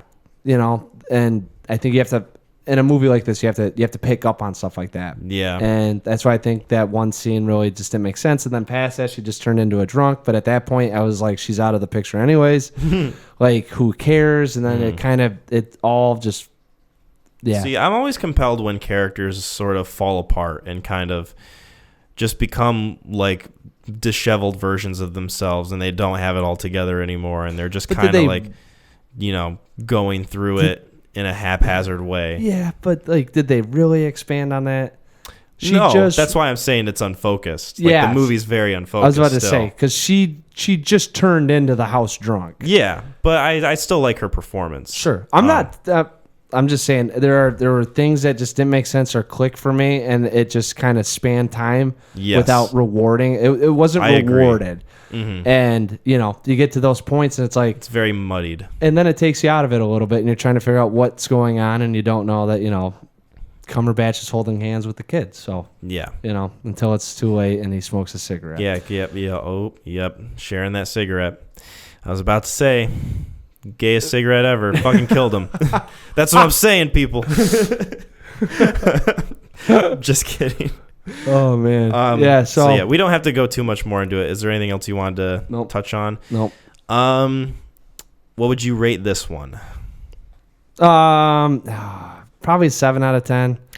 I mean, I'd say a solid 7 out of 10 just because I missed the mark with potential. I mean, maybe not solid because it could have potential to go up or down. I think I could rewatch this again and pick up a little bit more. I think the character study and the dynamics between the characters, I think, are a little bit more rich than I give it credit for. And I'm not trying to sound fucking snobby or anything like that. But I mean, like, if you watch a movie like this, you definitely have to, it's not a Michael Bay film. So you definitely have to have appreciation for that stuff. But if you go into it knowing that, then you can appreciate it and only have to watch it one time to get it to an 8 out of 10. Fucking corporate America. Corporate bastards. Sons of bitches. Yeah, I think I'm in the same exact position. I give this a 7 out of 10. Yeah. Sort of an unfocused film, but I appreciated what it went for, and I liked where it ended up. Yeah. So, there you have it. We're at the last one. We're at Drive My Car. We're doing it. Drive it, baby. Drive. We're driving this conversation towards the last film on the list. Yeah. So, what did you have this one at? Remind me. You had it kind of lower. This was an 8. Okay. This started out at 10. And then I was like, oh, I definitely like West Side Story less than this. So then I went to a 9. And then I was like, Don't Look Up right there. So then I went to 8. And then it sat there and I was like, Power of the Dog versus Drive My Car. I was like, I don't think I could spend 3 hours again with this film. Right. I think this was my number 4. It was. So I'm glad you remembered because I sure as fuck don't. This was the last film I watched. This is the most recent one. I watched it yesterday. Yeah, I watched it 2 days ago. So it's still super fresh in my mind. So I guess the basic premise is it's about this guy. So this is a Japanese film, and it's about a guy who he's like a playwright, but he's also like an actor. He like acts in plays and theater. I would say he does his own playwrights, and then he has the ability to. Yeah, he's a writer through and through, and he's in this relationship with this I think it's his wife, right? Yes. Their husband. Yeah. So and his wife Otto is someone that he has like this deep connection with, but then he comes home one day, he finds that she's she's cheating on him, but he doesn't say anything. And so then he finds out that he's got glaucoma in his left eye, so he can't like properly drive sometimes unless he keeps putting eye drops in. And so he comes home one day and he finds out that she had a brain hemorrhage and is dead on the floor. Yeah. And then it cuts to 2 years later, and he's in production for this play. And then one of the people who auditions for it is the guy that she cheated on him with. And so there comes that conflict, while at the same time, the company is forcing him to use a driver to go back and forth. Yeah, it was budgeted to go back and forth from his hotel, which is an hour away because he likes to do rehearsals while he's in the car. And so he starts to form that connection with the driver. A lot of character interactions happen, and that's sort of where the story goes from there. I felt that, yeah. And I'm just going to say, because I'm curious as to your take on it, because this definitely felt like something that you'd appreciate with the character development, the story, the conflicts happening between the characters, these little moments that you're just living in, and how much their dialogue really expands onto some of their philosophical like beliefs, you know, or like how they feel about life, and just these little times. So, anyways, let's get into. I'm gonna get into my biggest issue right now. Do it. Movie's too damn long. Fuck, dude, are you kidding me? It's fucking 3 hours long. I turned that on. I was like, I'm gonna watch Drive My Car, man. I'm kind of looking forward to this. And then I hit it like on HBO Max, and I look down and I go, fuck. Yeah, I saw the runtime, and I was going to start it, and then I decided to put it off until it was the last one. And then I started the movie, and I told myself, okay, this runtime has to be justified. There's got to be a lot that happens, and there's gonna have to be a reason for it to be this length. And there really isn't a good reason for it. A lot of it is a lot of droning shots that look good. Like, I really like the cinematography and the way this movie's shot. I think it's filmed gorgeously. Beautiful. It's like on par with one of my favorite films, Columbus. It's funny that you say that. It reminded me a lot of that relationship. That's why I thought you were going to like this. Yeah, and I do really like it overall, but I do have an issue with the runtime. Of course, I don't think it's there's justified. So much fucking fat that could have been trimmed. They could have easily trimmed this down to probably 2 hours. I think the Kenneth Branagh. There was the one scene with the sign language chick in there. Like, I was like, I don't even know if this needs to. Like, that didn't even feel rewarded. There's a lot of times where it's just like, I think the bar scenes with the guy were like, important. Yeah, like the scenes were important, but they would like drone. They would drag. You could have cut that time down, have the lines maybe delivered a little bit faster, put some like oomph behind the characters, maybe like have a good like back and forth. But the way they shot it, it felt so droning. I think they were trying to encapsulate a depressed person and kind of like that mundane sort of going through life. Yeah, like just you're just gonna be with this guy. Yeah, this is like it's not care about shit. This is life as raw as we can portray it. It really for this character. I'm glad you said that, because I don't believe there was a soundtrack or a score in this thing. There were a couple moments of music. I know, because I thought the same thing, right? Yeah. I'm like, is this going to be a movie without a soundtrack? Yeah. Which I'm okay with, but I was just curious. And there are a few moments of music. Like, one I remember is when they're holding the cigarettes in the sunroof. Oh, yeah. When they're driving. Yeah. Artie agrees. Yeah. You could go for one right now. I think that's what his plea was. Yeah, right? Fuck this nicotine patch. Get me off the fucking Chantix. Bro, he's howling at the moon for one of those things. Why'd you have to bring that up? You know how Artie is. I know. I just, it's a touchy subject for him, so I should have known better. I'm sorry. I'm sorry, Artie. But no, there was music in that scene, and I think maybe a couple others, but I don't remember exactly. It's not. I don't think it's not enough in this film to be noticeable. Let's just say that. It's not like I was walking to work when I was thinking about it, and I was like, oh man, I don't even think I remember any music. No. And it really just wants you to, that's half the reason too why it drags. So, I mean, you're living in this state with these people, and the only guy that's actually someone that's kind of fun is a guy that no one likes. Yeah, right? The fucking cheating douchebag. Yeah. So, yeah, that's my biggest issue is the runtime. And then I kind of wish there were a little bit more, I guess, expressions in some of the characters. Like the girl that was driving him back and forth, like one of the more major characters. Like, I don't think she... And I guess that's the reason, like, what her character is and, like, who she is. But I don't think her character, like, smiles at all, like, once in this movie. She's very, like, stone-faced and sort of just cold. I would at least one moment of, like, character expression or emotion. Because, like, I compare this movie to Columbus because it's shot in a very similar way and has a very similar tone. Right. Like, just character relationship movies that are shot in a simple but gorgeous way. Right. The reason I think I love Columbus, and I think I like it a lot more than this film, is because the characters are very expressive. The characters are very emotionally driven by what's happening in the story. Right. Whereas this film, a lot of the time, the characters seem like the way that they're reacting to things is very kind of surface level robotic almost. Okay. And that's not always the case. Like, for example, the guy that like she cheats on him with or whatever, like him, the supporting actor, like he had a decent amount of emotion. Like he gets angry, he gets fed up, he becomes like kind of a child in ways, like he throws a tantrum.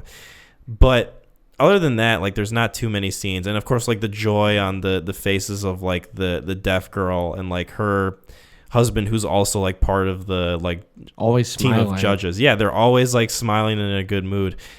You get like little moments of those, but you don't get a whole lot of that at all. Right. Throughout the movie. It drags. It 3 hours of dragging. Yeah, and I don't think that helped with the runtime either. No. One bit. No. That's there's a lot of unfocused Mac in this. That was me watching Belfast. Like I never fall asleep during movies. No. I didn't fall asleep during Belfast, but I wanted to. You're like nodding out. Like, I wanted to fall asleep. All right, like I'm ready to during that movie, which I was surprised I didn't want to for this one, but I did feel the length of the runtime for sure. Yeah, I was very. I think the only thing that made me curious is where it was going or how it was going to end. I was very.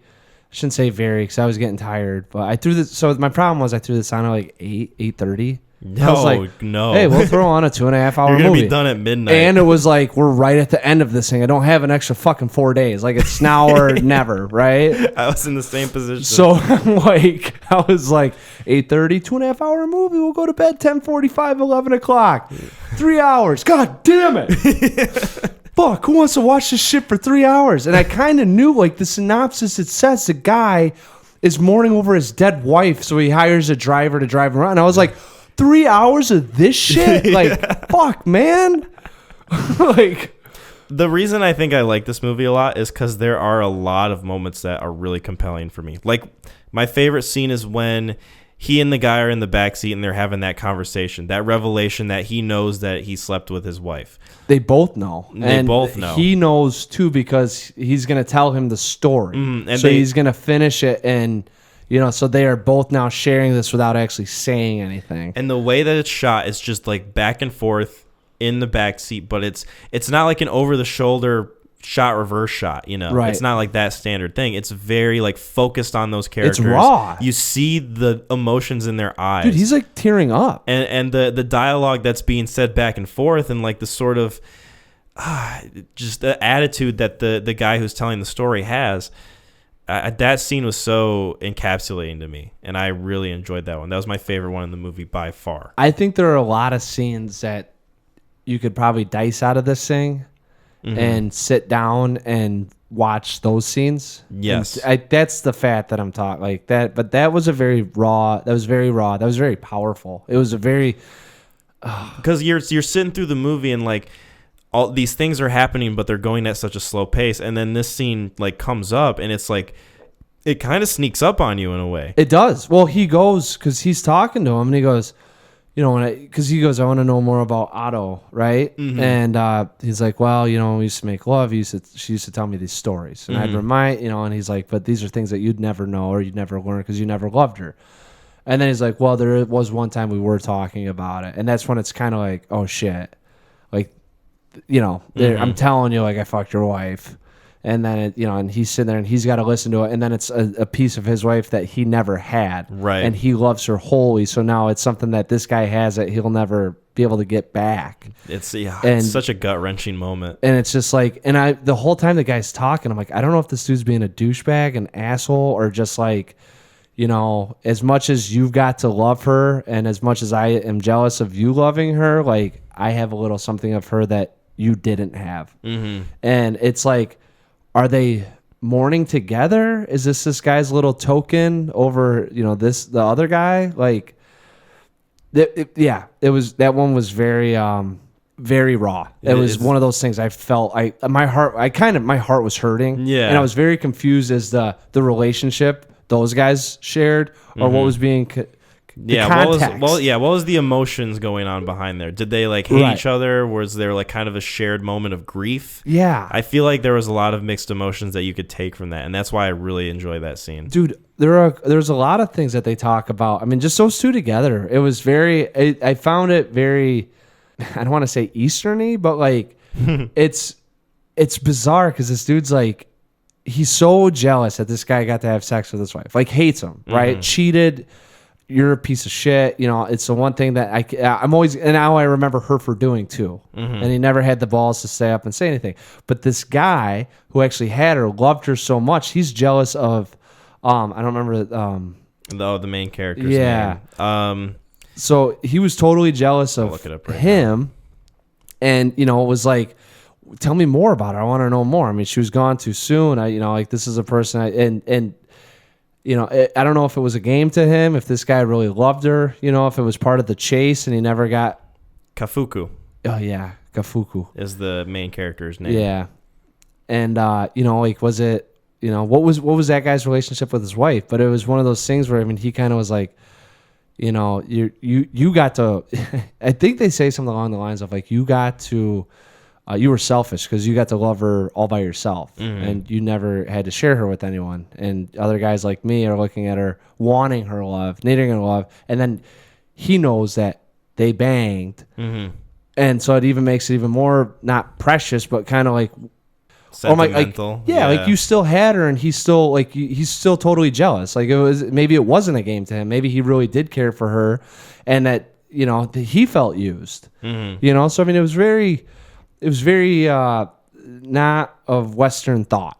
Yeah, I will say that where we have our wives and they're like it's not it's not black and white, right? And I thought that was beautiful, and I mean it sounds weird saying it, and that's why this film sticks with me. But like that and their consolation at the end, their embrace that they have, I really enjoyed that moment. And the moment too when the driver is opening up to him about her life and her mom and how abusive she was, and you get like that little bit of information as like she's driving him back one day, and then it comes like much later.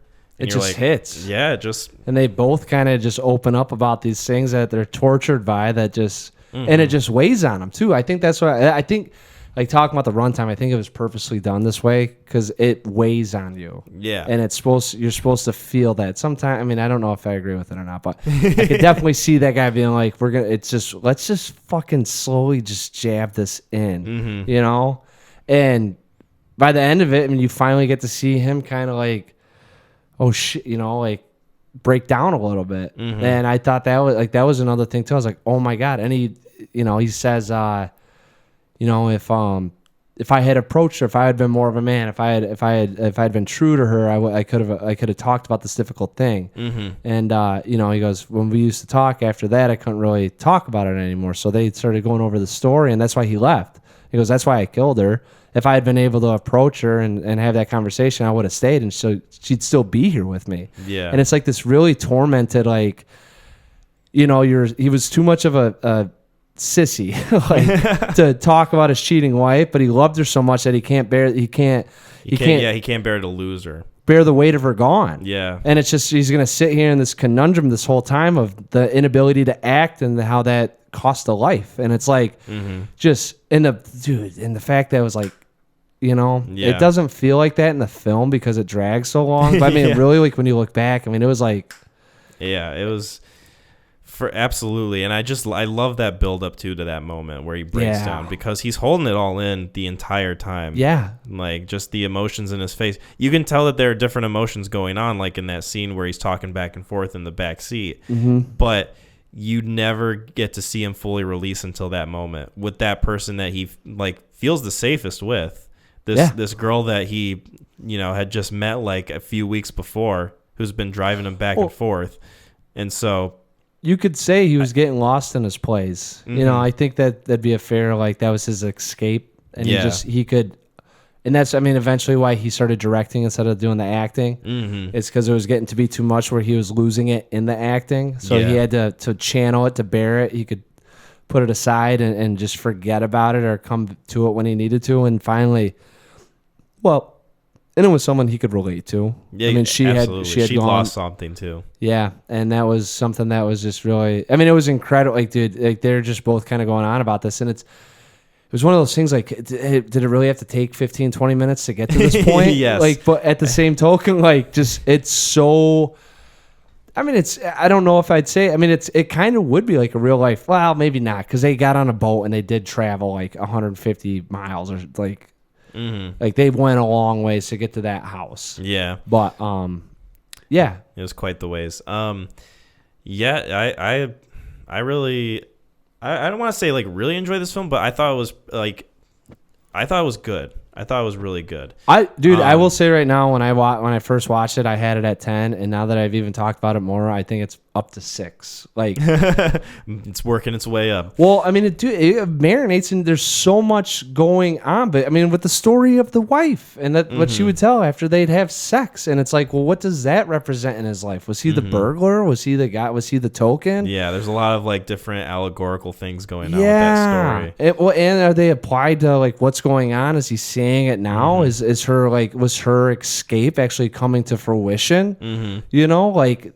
There's so much to unpack and unwind, and a movie that you'd think because it plods you could figure it all out, but it still sits with you and you're still wondering about certain things. Yeah, which is why I enjoyed it. Yeah, I think it's up to 6. Belfast is fucking down. Picked the wrong one. Fuck you, Belfast. Yeah, fuck you.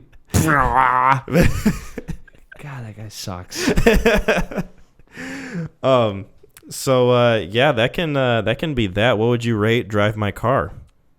As of right now, it's a 7 with the possibility to go to an 8. I don't know if I'll ever watch it again, but if I keep marinating with it, I think the day after and today I've thought about it more than once. Where it just pops in my new ideas popping in my head, kind of like, I mean, even that what you were talking about, that the conversation. I mean, that's just.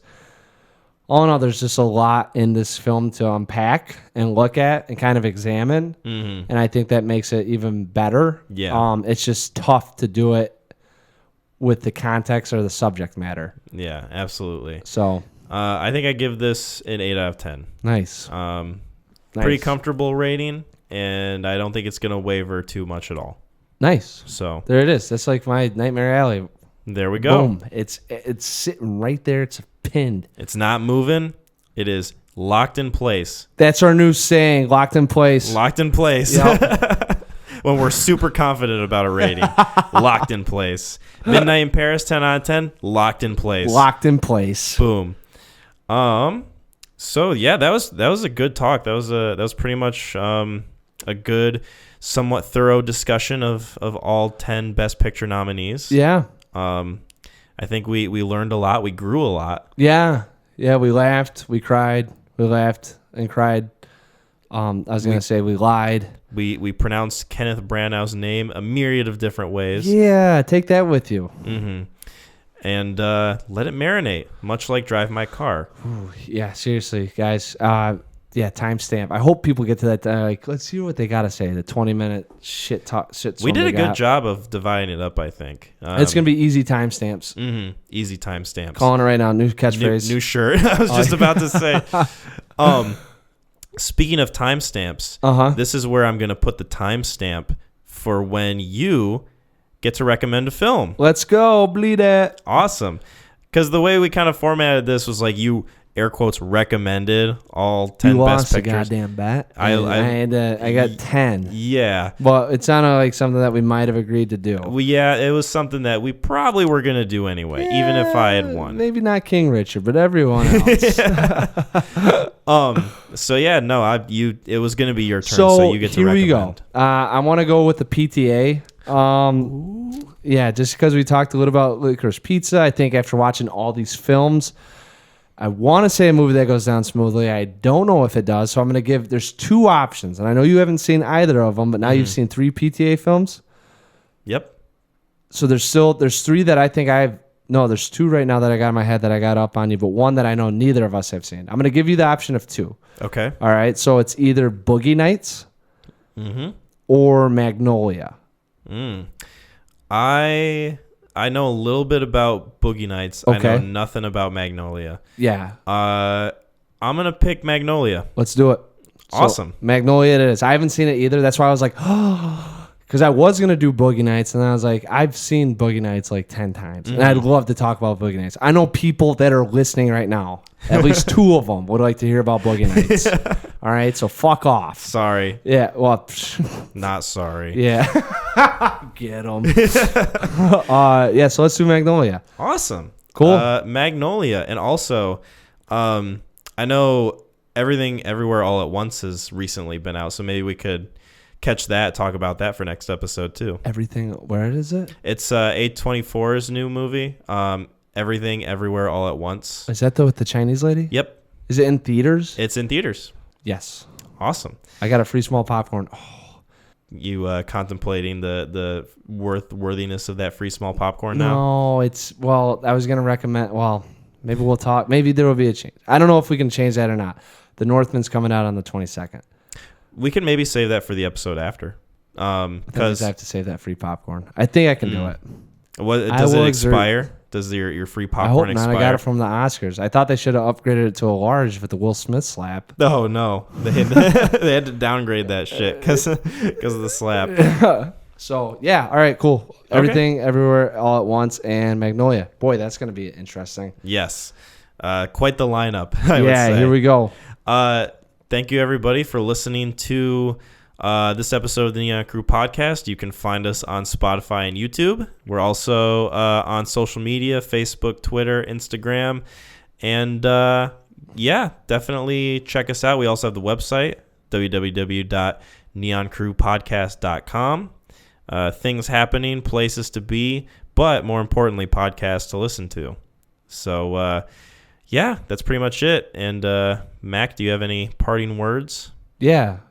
When you're watching that paint dry, all right, when you're sitting behind that desk, all right, or even in that forklift, grabbing that 3-ton pallet of toilet paper, just remember, WWTHD. Bye, everyone.